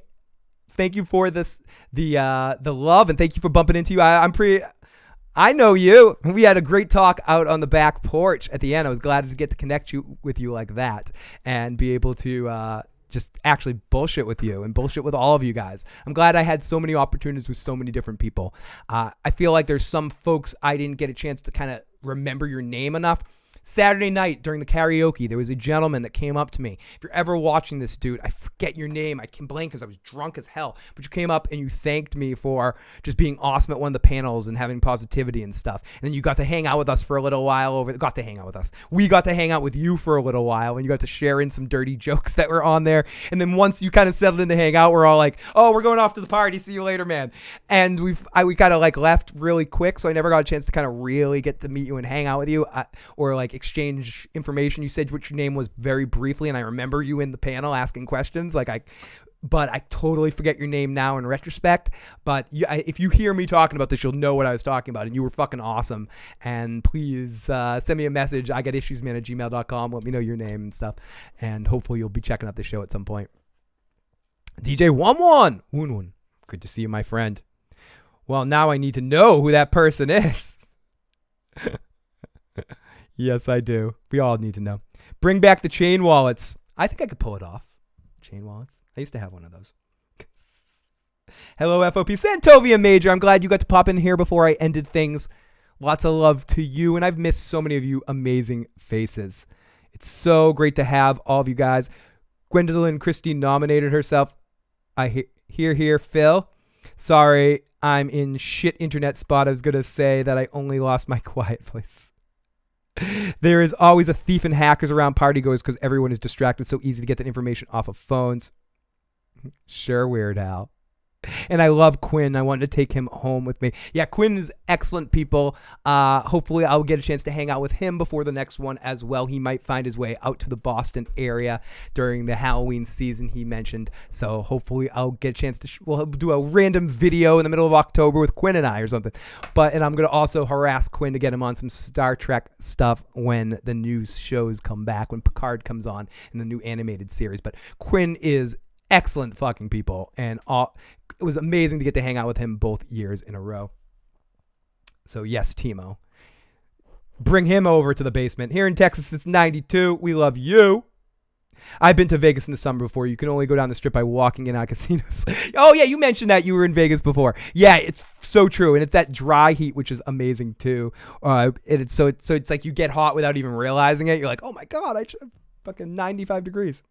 Bubba, you own AK. I forgot to mention AK and Mrs. AK. It was amazing to see both of you guys. And AK stepped the fuck up. One of the evenings Lauren wasn't feeling good. AK went into like killer, take care of person mode. And myself and Tarzan and AK helped Lauren back to the car. And then AK took right off with her and they went back and she played fucking nursemaid for Lauren when Lauren needed her. So AK is one of the coolest, chillest, awesomest people you'll ever meet in person. And you can see it through the live chat too, but the amazing energy that AK has is fucking palpable when you meet her. She's just so positive. So fucking positive. People want to say that crap about me. I'll say the same thing about AK. She's just like, hey, what's up? Like always positive fucking energy and always great fucking people. So I cannot say enough awesome things about every interaction I had with her. She's fucking amazing. Fucking amazing, dude. Fucking amazing. Bubba, I warned you about that fucking bull. Yes, you did, Bubba. Hey, Phil, Chrissy, Tim, Satori. Oh, good to see all of my fucking friends. That's because we drink and we know things. So I guess about as time as anywhere I should start to wrap it up. I've been back. We've talked. Oh, I should tell the last story. My final story. Vegas heat just starts cooking your brain. It's true. And it's like, unless you keep drinking those frosty Vegas beverages to even things out, before you know it, you're just dead Vegas heat. And Lauren's right. You need to pit stop in the casinos, unless you're in old Vegas on, what's the name of that street down there? Like the downtown Vegas area that you're under that whole big area that's all filled with air conditioning. It's really fucking cool shit. Like with the banana, where like Harris is and 3 Queens or 4 Queens, wherever that stuff is. Kevin, we're invited to your wedding. I better fucking be. P.O. Box 236, Marblehead, Massachusetts, 01945. Again, that's P.O. Box 236, Marblehead, Massachusetts, 01945. Love you, Kevin. You guys are the best. I met AK when she came to New York. Great people. Really, really so much. I was gonna call you David Broke. So true, David. She is very extremely good energy.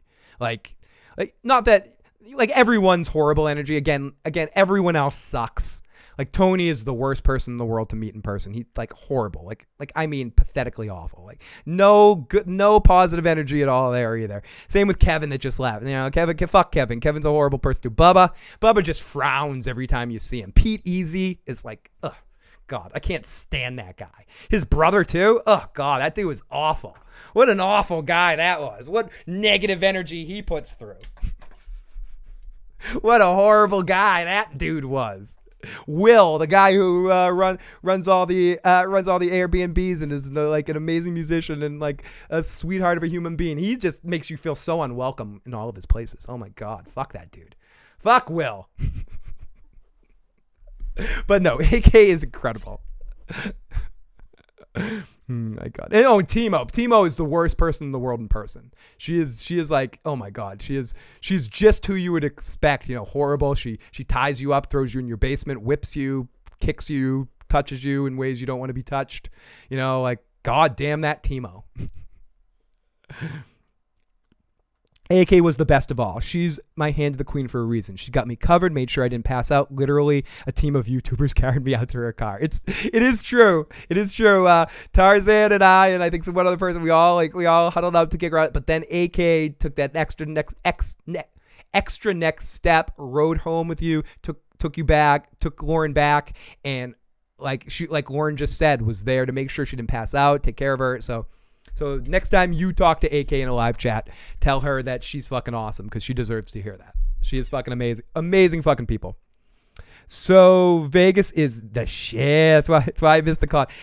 DJ, Vegas is up there as one of my 2 or 3 favorite cities in the world. I'm definitely a Vegas person. Vegas isn't for everybody, but I love it. Nashville is unfucking believable too. Nashville is like going up with a bullet for me. New Orleans was good. I like New Orleans. I didn't spend enough time there. New Orleans. Bourbon Street and all that area was fun. I didn't get a chance to like really see the rest of it, just the touristy area, and it was good. It smelled like piss, but it was good. There's a lot of other areas that have that, like awesome cities. I think Boston's a really, really cool city too for partying and chilling and like live music, and all the colleges there creates a very interesting vibe. But Nashville and Vegas are maybe 1 and 1, 2 for me right now. They're two amazing cities with that same kind of energy to them.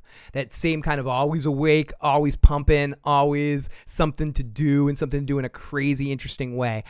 I think because I'm a musician and because of the nature of my personality, Nashville fits me with like a glove.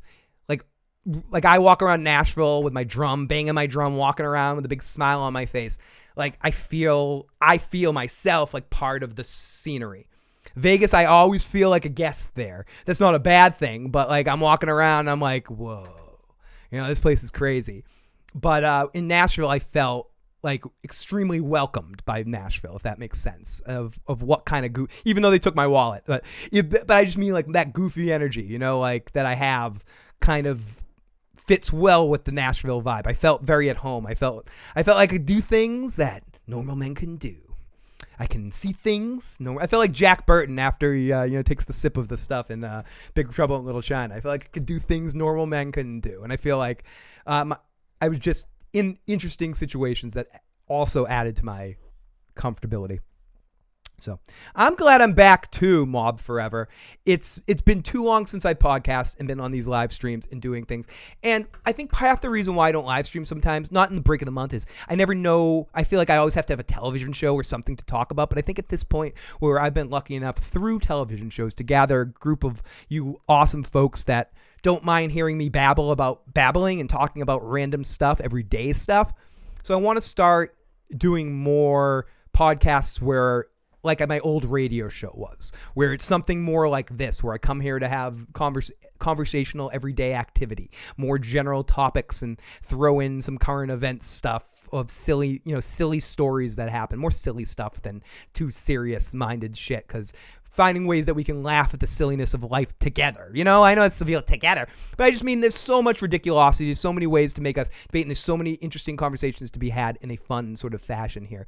And we all have fucking issues. So time to bring back issues here, We all have fucking issues. So let's start sharing our fucking issues and talking about them, like talking about people's problems and how that expresses, me talking about losing my wallet, going for a colonoscopy or something, and then finding something, like stupid shit like that, that adds to the awkward funniness of my channel, as well as still talking about TVs, adding more movie coverage and more music talk as well, because I feel very comfortable talking about rock and roll. Maybe I'll invite Will on to have a conversation about Pink Floyd or Zeppelin or something like that. If you're watching this, Will, as I know you watch my show on occasion. Oh, AK, are you in the live chat right now? Were your ears ringing? Because literally I was just like licking your labia for a while. I'm part of the expression because I know you don't have balls. I was gonna say lick your balls, but I was just basically like licking your balls, AK, and saying how fucking amazing of a person you are. She comes on and I immediately say the word labia, and she's like, "I'm gone, I'm out, boys, I'm done." But no, AK is amazing. Like literally, I was just on my hands and knees saying how awesome of a person you were, dude. So let me scroll down here and say, Phil and I knew we were going to get hurt when we signed the waiver. We should have listened to our brief, sober minds. Timo, that's so funny you say that, because I remember being next to you when we were signing the waiver, and we were both like, we're totally getting hurt. There's no way we're not getting fucking hurt. AK, Alan, great to see you sullen on my best day. Yeah, Bubba, you're a horrible individual. Horribly. Get back to your story. Oh, I'm going to tell the story. Don't you fucking worry. I came to the bathroom. I was like, where did everyone go? Lord Commander always gets that shit done. Hey, AK. Key West is an awesome party place. That would be amazing, too. We should all go to fucking Florida. I waxed philosophically about Tennessee and Vegas the other day. We're all guests in Vegas like fish and family. DJ, very good point. We're like fish. Tennessee's not America's heartland. It's its right kidney. Vegas is the left, where you would drop all the toxins that the dragon in your life. I heart you, fandom. Random videos are always good, sir. Then I will do fucking more of them. Oh my God. Get back to your trip, homie. Get back to the fucking last trip. Timo, how's your knee? Phil, you need to do a live stream across the country. And Red is a fucking awesome person too. And I had someone come up to me, and I will tell the story, but I had someone come up to me just to bring Carmine into all of this. I had someone come up to me during the trip, Carmine, and say to me, you know what? I hate myself for loving Carmine so much. I love him. Tell Carmine I love him. So that's for you, buddy. That was the one person that mentioned you came out to me, or a few people. Your name came up a few times, but like the one person that really talked to me about you said, I used to hate Carmine. Then he says things I like, and I go, shit, I like Carmine. Damn. And then I hear him talking some more, and I'm like, I love Carmine. Fuck. What's wrong? That sternness. It's like you don't want to like him, but you do it. Can you feel I am thrown tonight? True story, Carmine. True story. It's true story. I love him. I hate myself, but I love him. Oh my goodness, Carmine. How am I going to explain this to my doctor? I love you, buddy. I love Pigeon Forge in Tennessee. Phil, you need to do some live streams across the country. I do. That's what I was mentioning. I need to travel more and do more travel vlogs. I'm fun. I'm way more fun when I travel than I am at home. I make connections so much better on the road than I do at home. At home, unless I'm on the microphone talking to you guys, I'm pretty antisocial. So I need to travel more, come see some of you folks, do some traveling issue stuff, because I do have fun doing those silly phone streams. And I like doing the random streams as well. So lots of love. He is an awesome person. AK, you're awesome too.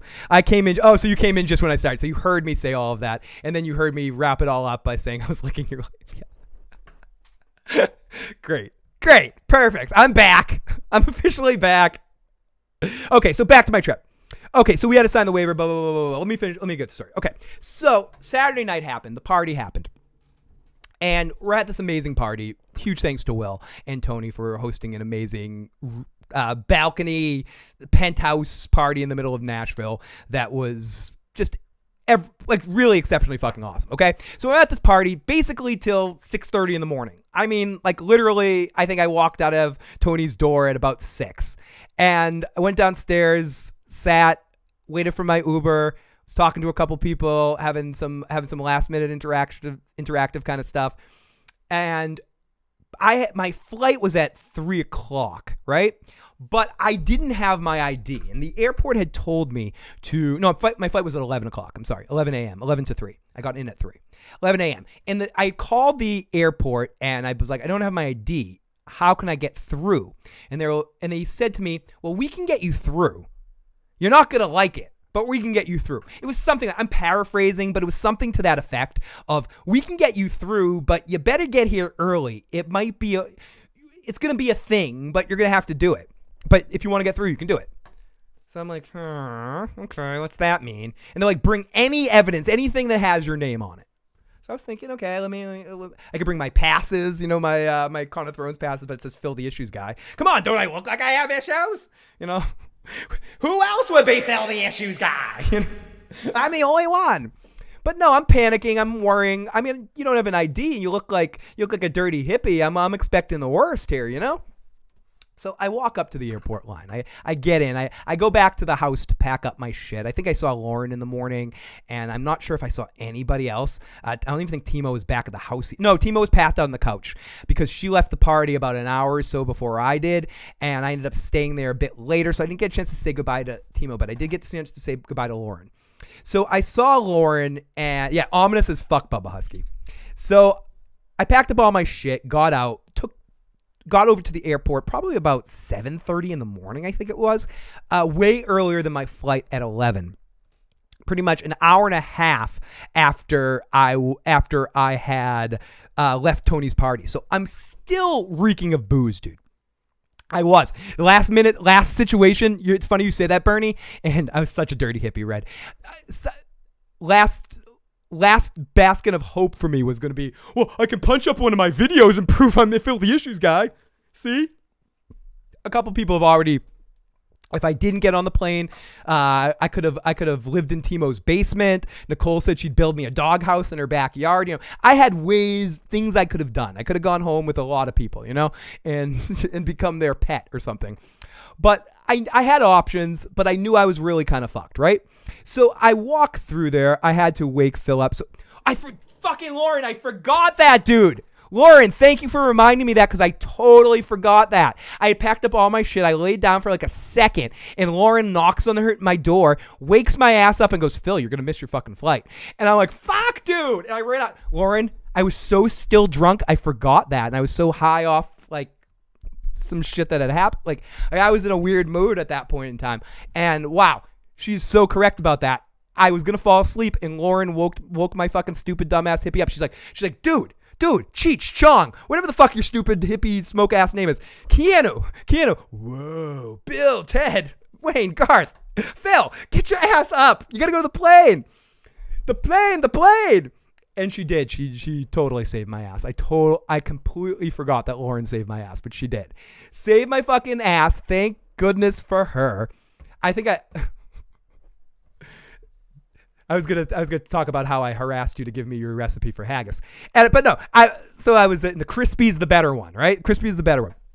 So Lauren, total MVP red, kicked my ass out of bed in the morning. She killed it. Timo's basement. You'd be roomies with Jamie Lannister. Team, if you haven't already, check out Timo. Timo, at some point when you get the digital version of it, please send me your Jamie Lannister photo, because it is fucking amazing. Jamie looks like he's very happy to be next to Timo. I'll say that. Okay, Jamie looks like he'd be very excited to be in Timo's basement. And from what I heard about I'm gonna call him Jamie so I don't keep killing his name. I hear he was very game with people playing, people having fun with everything with him. Your crispy haggis is the better one, right? I remember you telling me that. There's the one that they boil, and then there's another one that they bake, and the baking one's better because it's crispier on the outside and stuff. Okay. So, the lovely Miss Smokahontas, who, as I said, mentioned that if I did not get on my plane, had promised to build me a doghouse in her backyard to be able to live in if I needed a place to live. And my, how if you go to a concert sometimes and you have like that one person that's your concert buddy, I gotta say, out of everyone that was there, I love every single person I met. I mentioned that before, but now that she's in here, I'm going to embarrass the fuck out of her. Smokahontas was kind of my concert buddy. She was like, please get away from me, but I didn't. I was like, it was like, what about Bob? What about Phil? And she's the annoyed Richard Dreyfuss. I'm annoying Bill Murray, following her around everywhere. I was like, please help me, be my mom. Yeah.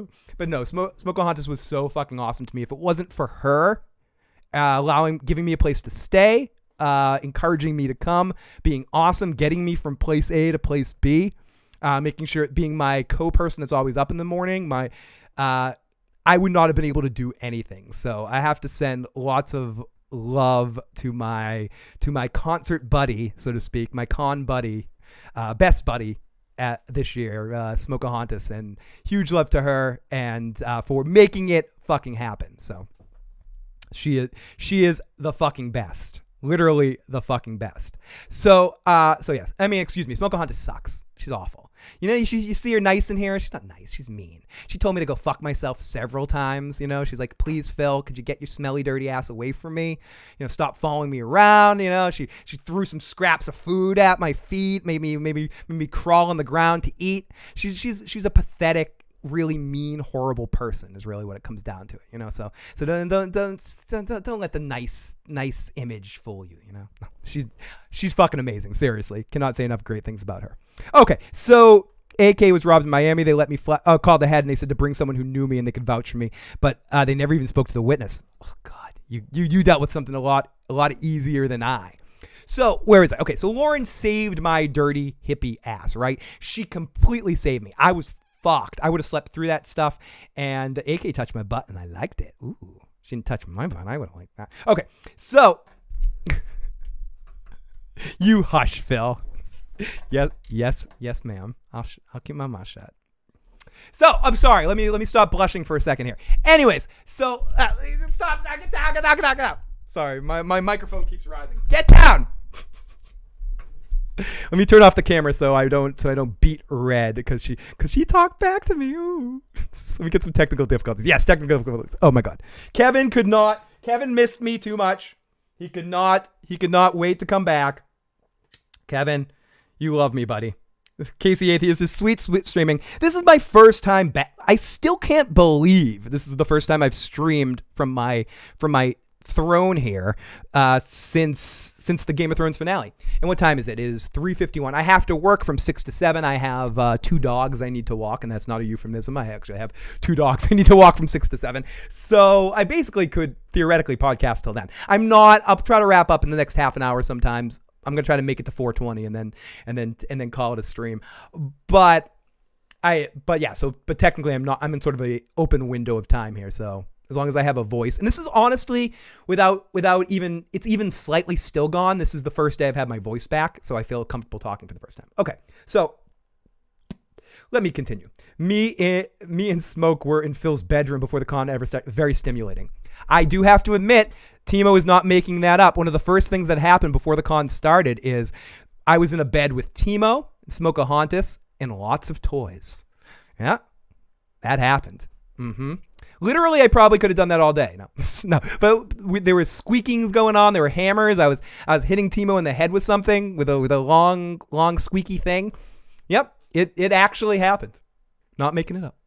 So let's continue. So what Timo's trying to say is she got some action. Timo is dishing out all the juice. Timo is putting us on blast, Smokahontas. She doesn't want... No, I didn't want anyone to know what happened in that bed, but I mean, if Timo wants to tell, I've been blushing this whole time as is. So, okay. So yeah, it was a lot of fun in that bed, and Timo knows for a fact that nothing I said was a lie. There were definitely things squeaking off Timo's head at that bed. That was actually happening. Luckiest man on earth to be in bed with Timo and Smokahontas. You can say that motherfucking twice, Tim F. There was several times on this trip I felt like the luckiest man on earth. And if the right people are listening to this, and you all out there can know what I mean. There's several times that I felt that way on my trip. So lots of love to anyone that fits that definition. Okay, so no wonder Phil's always in a good mood. Bubba, why do you think I was smiling the whole trip? Look who my partner in crime was, and look who I got to share a house with. Lots of lovely, amazing people, and I got to start my trip off in bed with Timo and toys. I mean, is there a less fun way to start a trip? If there is, a more fun way to strike that, reverse it. Okay, I might have lost my voice too. Please. Okay, so let me continue. What am I doing with my hands? I'm a hand talker. Why do you think I always keep my hands under here? Because I'm like, no, that sounded gross. I'm not talking about that. I mean, smoke. Okay, can you guys all leave the stream right now so I can tell Smokahontas how amazing I think she is here? Could you all just push pause for it? No, I'm kidding. Okay, let's continue. Remember the incest sign. Thank you, Timo. And I know people want me to hear the end of the story, but let me tell the beginning of this story. Timo and I took a Timo in from the airport. We took an Uber from the airport, and we were driving into the area where we were staying, like the little housing complex area that had all the houses we were staying in.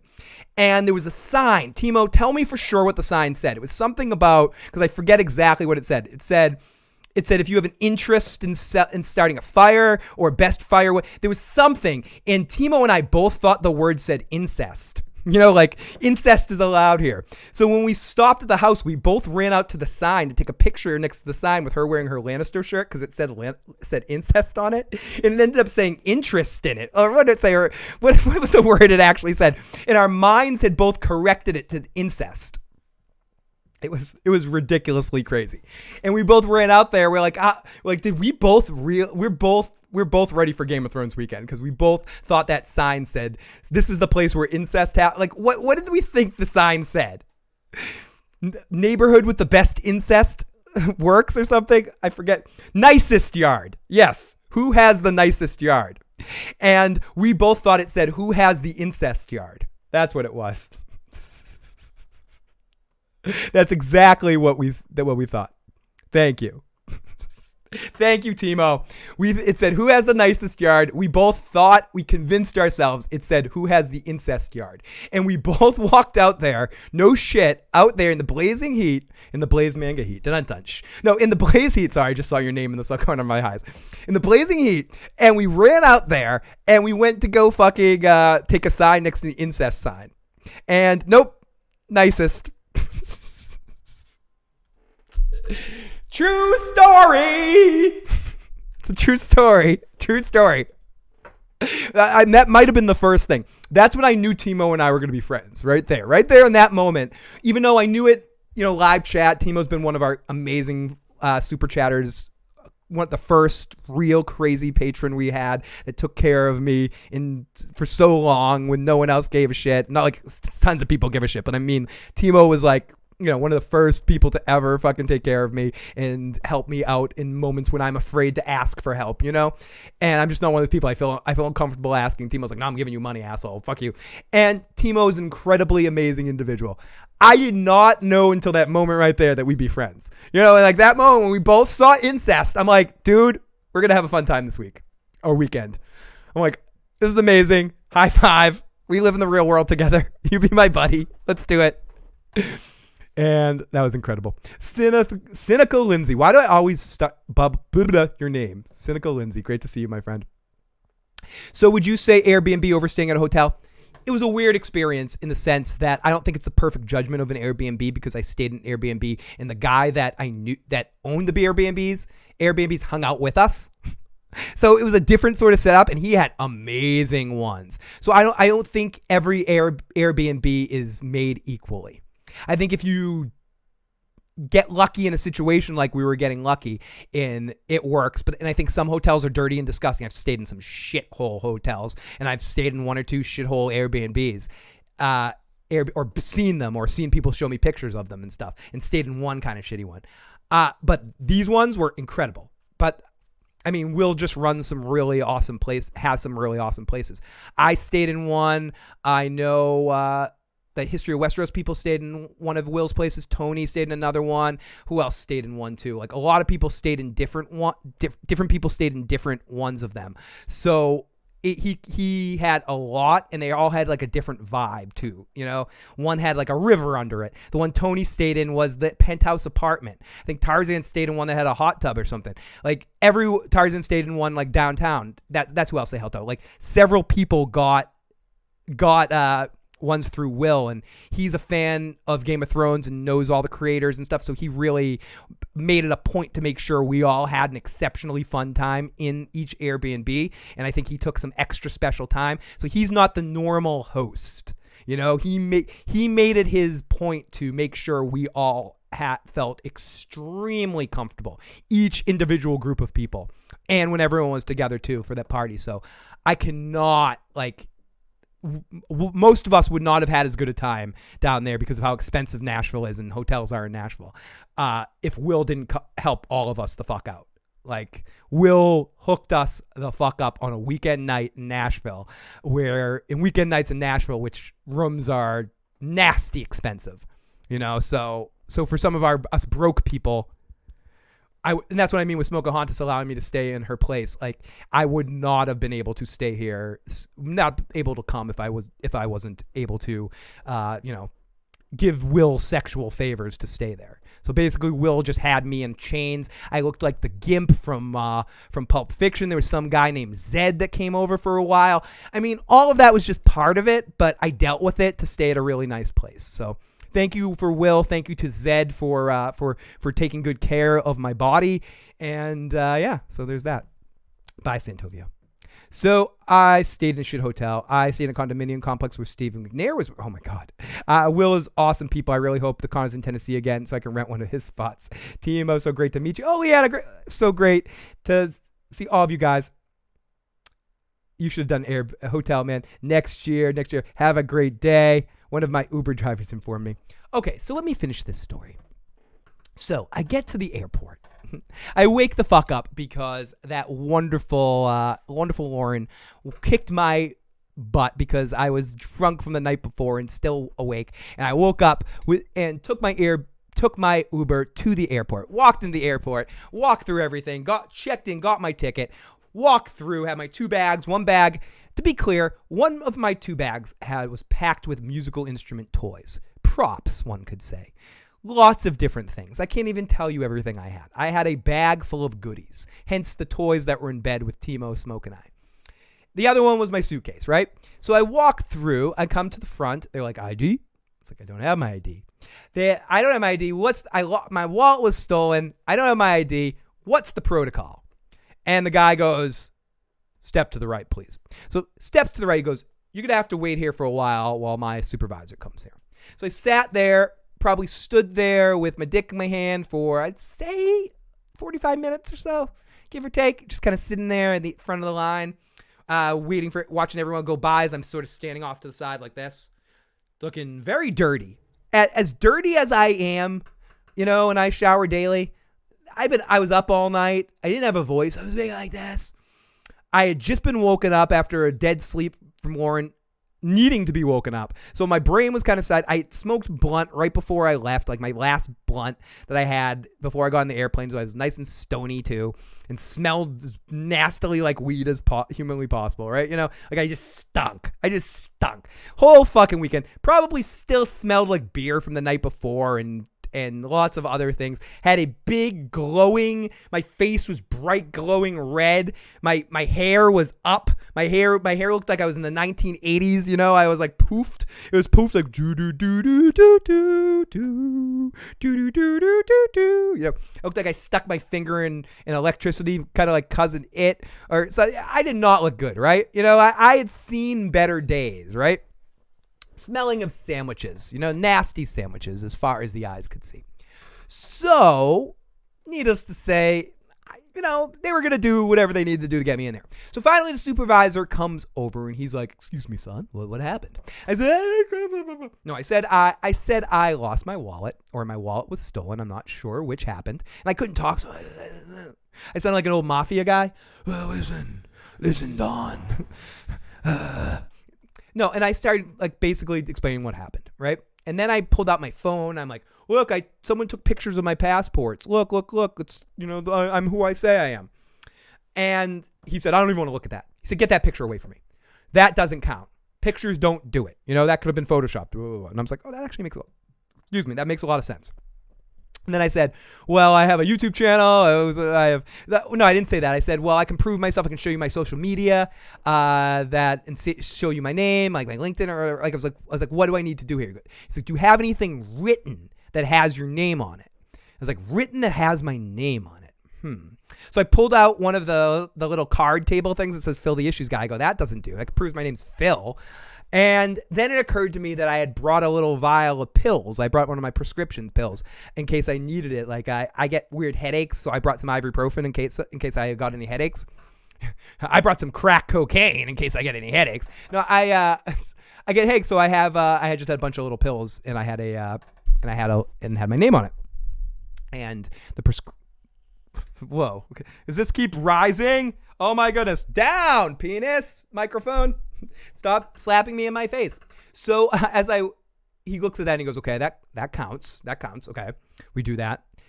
But you're still going to need to go through an extra layer of security. And I was like, extra layer of security? What's that mean? And he goes, you wait right here. You'll see what it means. So he didn't say exactly that. So they grab me, bring me through. I don't have to wait in the extremely long fucking line that, when you take your shoes off and go through all that. I didn't have to wait through all of that, right? They bring me to the front of the line. I'm thinking they're going to bring me in a back room or something, but no, they didn't bring me in a back room. They bring me around to the front of the path. So I'm like I'm through the gate and I'm right in front. So everyone that's waiting in line can see me.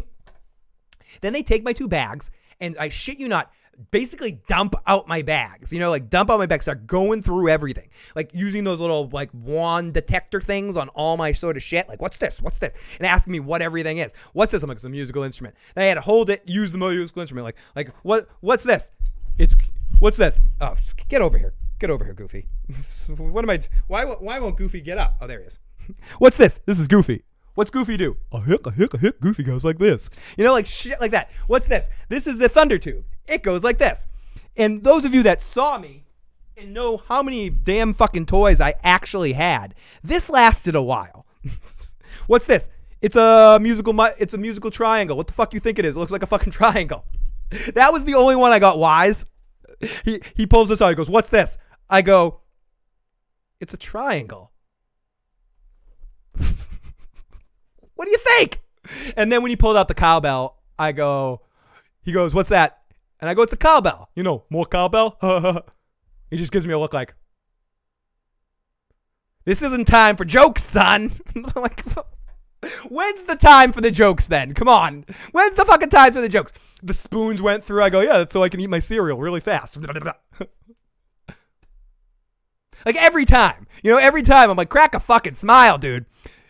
And needless to say, people have seen I had my Goofy hat with me. I had this big floppy, I had this big tube that flops around. It's called a, it's not thunder tube. It's called a, I forget what they're called. But it's basically, it looks like a hose, right? And I used it a few times throughout the trip, or throughout on the panels to symbolize Theon's, or the scene when Ramsey throws around Theon's penis. So I'm just like, hey! Anyone that was on a panel, I think I did it 2 or 3 times. I think I copycatted myself 2 or 3 times because I liked it so much. I'm like, I'm just gonna keep doing this. I'll repeat the joke. It doesn't matter. And I think I repeated the joke 7 times throughout the trip, but it was probably the one I used. They're like, what's this? And I was like, I'm thinking to myself, don't say Theon's penis. Do not say Theon's penis. I wanted to say Theon's penis, but I didn't. So that was an adventure. And I wanted to slap him across the face and say, yeah, do how you like it. Okay, so they're going through every one of my stuff. And at this point in time, they start, okay, well, we got all the answers. And then they start going through my bags and go through, and I got one of these. And I'm like, yes, I smell like marijuana. I didn't say that, but I was like, I did one of these, right? Yep. And so they kept looking a little bit more, lift to the left, lift to the right, lift to the left. I was shaking like a leaf and sweating when my daughter had our photo taken with Jamie. He actually called us back over for a second because my eyes were closed. He was so nice. I heard he was super fucking nice. Carmine says, I'm doing good. I wasn't at the con, but my spirit lived on and feels cook in his fucking little cook. Listen to the issues, guy. I did not realize you'd have such a tiny cook. That's my really horrible Tormund impression, I guess. I'm making Carmine Tormund for some reason right now. Okay, so I'm going through the airport, getting all my toys. All the toys that I used to play with Timo are all getting slapped around across my face. And then the dude actually had the fucking audacity, right? Or the stupidity to look up at me, turn to me and go, oh, you're a musician. I go, no, I'm a fucking golfer. I didn't say that, but I looked at him. I was like, it was all in my eyes, right? It was all in, yeah. I'm a fucking musician, you fucking dick cheese.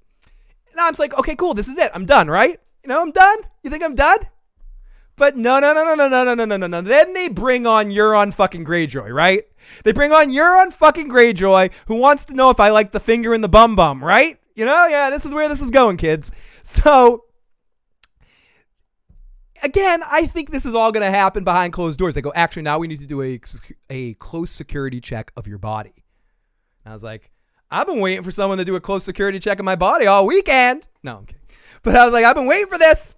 This is when I started making wise ass comments. I turned, I said, well, you're going to buy me coffee first?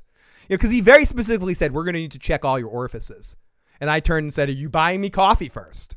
I'm like, is this really happening right now? And they're like, yeah, it's really happening right now, dude. Really happening. And I got to say, to be honest with you, the guy that did this, not the people that are going through my bags. I'm going to say the people that are going through bags were no sense of humor fucks. Like, seriously, after all that set, it's a triangle. Spoons. The dude that turned to me was like, are you a musician? And I said, you fucking dumbass. Yes, I am. The guy who was searching me, the guy who probed my body was very, very nice. And me and him exchanged numbers and we might hang out later. No, but me and him were really fucking cool. Like, he was cool, okay? He knew I had nothing on me. I knew I had nothing on me. He knew he had to do this. I knew his boss told him to do this. He knew I didn't want him to do this. We had a fun time with it, right? I was like, I usually wait to get to know someone before they do this. I've been turned on all morning, so thanks for helping me out here, buddy. I missed out on some special time with my friends here, I was going to cuddle with my dog when I get home. I would rather be somewhere, I was nonstop. I was like, blah, blah, blah, blah. I was nonstop. Like you're listening to my podcast. I started going into stand-up comedy routines. You know what I mean? Like, but I'm bumped. And I'm shit you not. The front of the line. I'm front of the line in front of everybody. I had to pick up my shirt. I'm not going to do that to all of you guys. Picked up my shirt right here, and they're like going through, squeezing my boobs, touching my body, doing all sorts of stuff, right? He's like, drop your pants. And I'm like, you really want me to drop my pants? Like, drop your pants to your knees. I'll be clear, did not make me take off my underwear. But I had to drop my pants with my underwear on right down to like my knee area. Got right up under my stuff. Was like seeing if I was smuggling something in them, You know how like I've smuggled joints and blunts in my crotch and at concerts, where I'm like, no one's going under there. No one's going under there, right? No, he went under there, man. And then he put the little finger, he got a little Euron Greyjoy with my bum. And then at that point, I started to, tears started rolling down my eyes. That was when I started to miss everyone in the con right there for some reason. That's when it like hit me that this trip is over, Like I was like, oh shit. Oh my goodness, sir. And then I gave him $20. I paid him for his services, and no, that I got through. Then they let me through. We had a couple funny jokes back and forth, and I went through, and I was at the airport. Like I just made it for my flight. I think I had a little bit of an hour. I texted a couple people that I had interactions with the night before that I didn't get a chance to say goodbye to, and saying some goodbyes. And then that was it. Then I was on my plane and gone. So some people have dealt with this. They've said that they got through a lot easier. I don't know if it was because I smelled like weed, because I looked like a dirty hippie, because I'm one of those people that I look suspicious even when I'm not. But he got tipped $20. He was fun. And yeah, there's that. So that is my story, and I'm sticking to it. Okay. We got Jack's fucking teller in the live motherfucking chat. And we will at some point. Absolutely. Maybe not today, maybe not tomorrow, but I can confidently say that I will be doing a live stream with those two awesome individuals again at some point in the future. There's no way. They haven't got rid of me that easy, No, they're fucking great dudes that do great work, and I'm lucky to be able to join them when they live stream, and they will be doing that again sometime in the future. I think once they catch up with the podcasting stuff, and when things ease down a little bit. So I will be popping in with them doing some live stream soon. Oh, Carmine's still in here. I was talking about Carmine like he wasn't in the room. So yes, he can confirm that won't be you haven't seen the last time streaming with those dudes. Did I get your email? A simple yes or no is, I don't think I got your email. Let me check my spam stuff, because sometimes I get some emails pop to spam. One Piece Nation, I did not get your emails. You got a finger in the bum, and you got it. I did. It was worth it. Worth it for the trip. So I guess, let me double check my email right now. Nope, I did not get your email. Finger bum, pay for it. Yep, I paid for it. I paid the iron price for this trip. So what did we learn, folks? As I'll start to wrap things up here at the 2-hour point, we learned that Phil is very forgetful and he loses shit. We learned that there were a lot of fucking people, especially lots of extra love to Tony Teflon and Gray Area for really stepping up and covering my fucking nut for losing my fucking money. Smokahontas is one of the best people on earth. Timo is exceptionally amazing. Lauren's Corner is unbelievable too. Had so much fun meeting and hanging out with all these people. Bubba Husky is a horrible individual. Never trust Bubba Husky for a smile. Kevin, you did not get me shit-faced drunk the whole trip. You guys are fucking amazing. And hope you showered multiple times after being touched by a stranger. You know I did. Finger in the bum. Yes, Jack. Oh, yes. Cha-ching.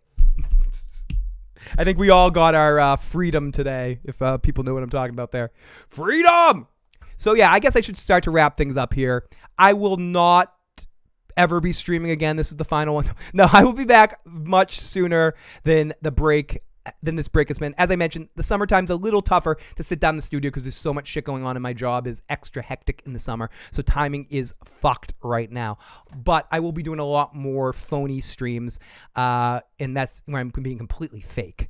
where I'm showing you the opposite side of my personality. I'm like, fuck you guys, fucking completely phony. But shit from my phone.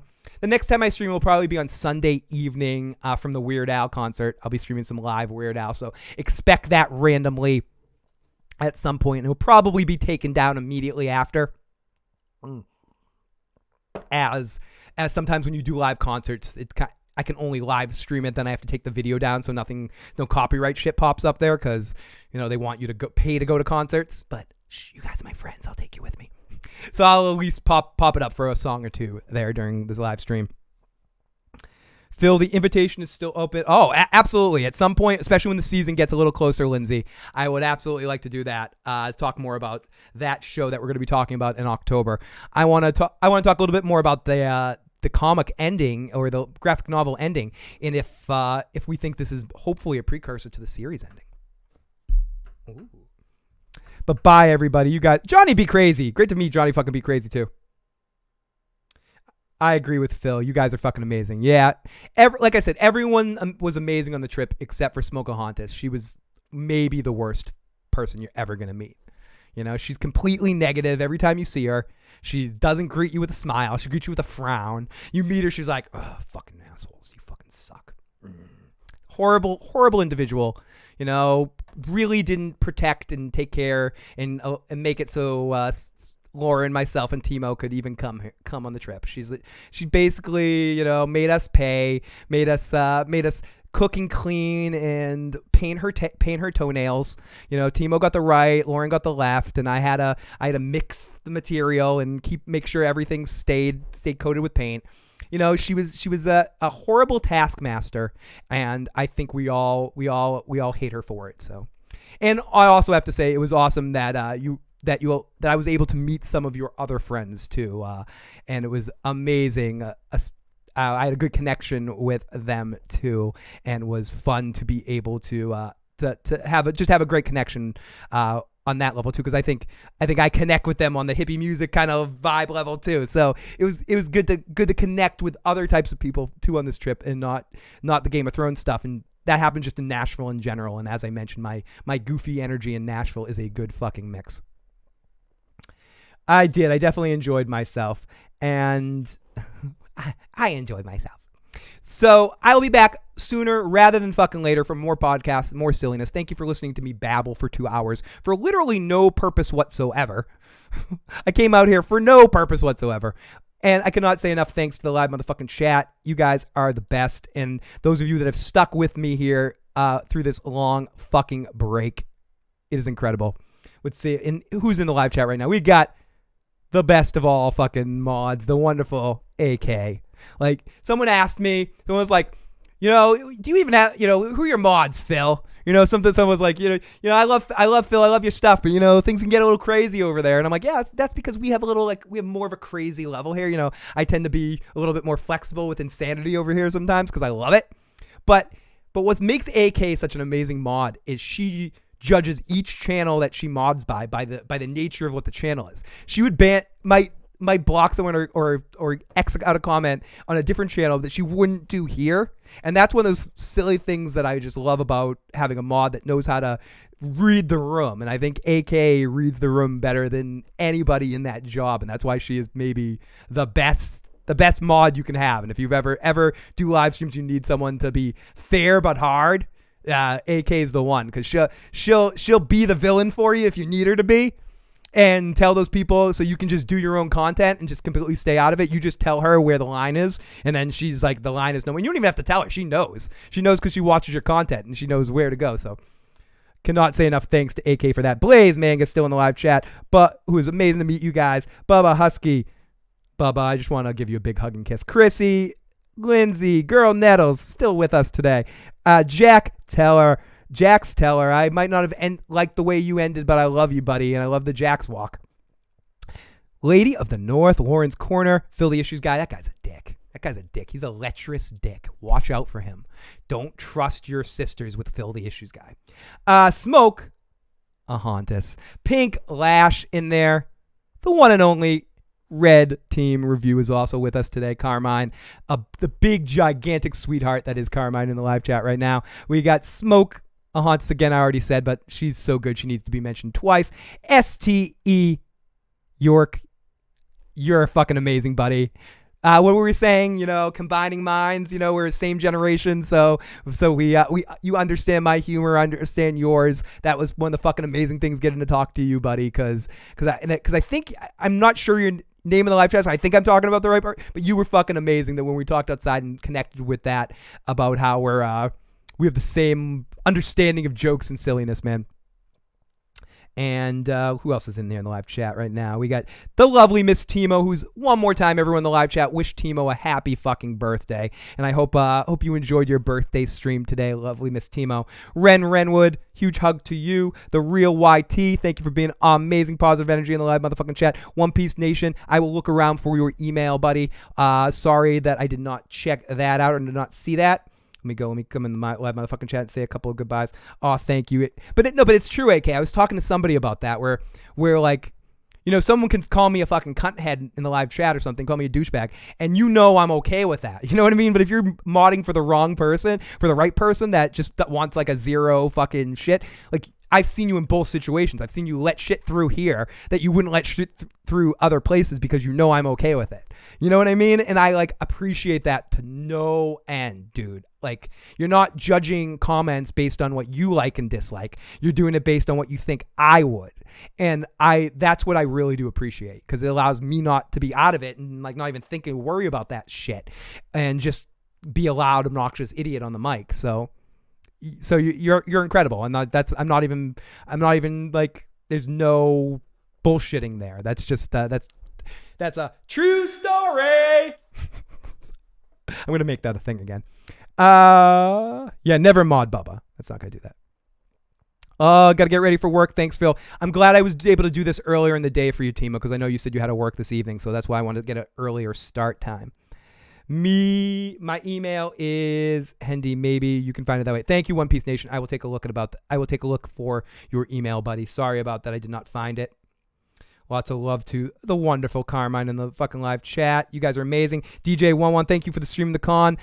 Great for those that couldn't make it. I'm glad that you enjoyed that. That's what I tried to do with the live commentary of the bull riding stuff, allow you guys to kind of get a glimpse in on what the vibe was going on there. And also a couple of our walks and our Uber rides and stuff. Try not to get too serious with some of my live streams of that, because, the panels and all that stuff is very much fun. And I'm going to see those posted on a lot of other channels. For the patrons, I'm going to make all the panels I was on available for you guys as audio files, so you guys can listen to those.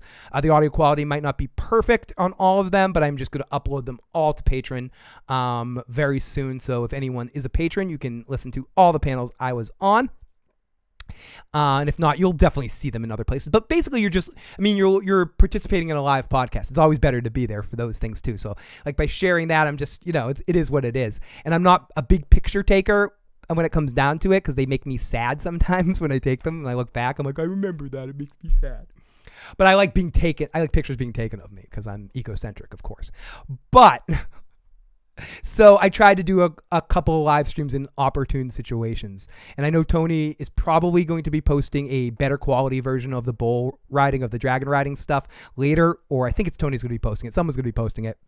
But I did want to give you guys a little bit of my silliness. And that commentary stuff that I was doing there, before I ever did a podcast, before I ever had a live radio show, before anyone ever listened to me babble, the first place I did silly things, anything silly like this, besides my Fisher-Price tape recorder when I was a little kid and used to make up radio shows, in my adult life, was my friends and I used to take a game like NBA Live on the Sega Genesis, or even up into the Nintendo 64 era in the PlayStation 1. And you know how you play sports games, and on some of those games some of you would know what I'm talking about. You can turn it into almost a fantasy element of it too, because you can make players. So we'd make this turn into like almost a D&D element where we design our players, dice roll for how much power they would have and what skill sets they would, and name them all different things.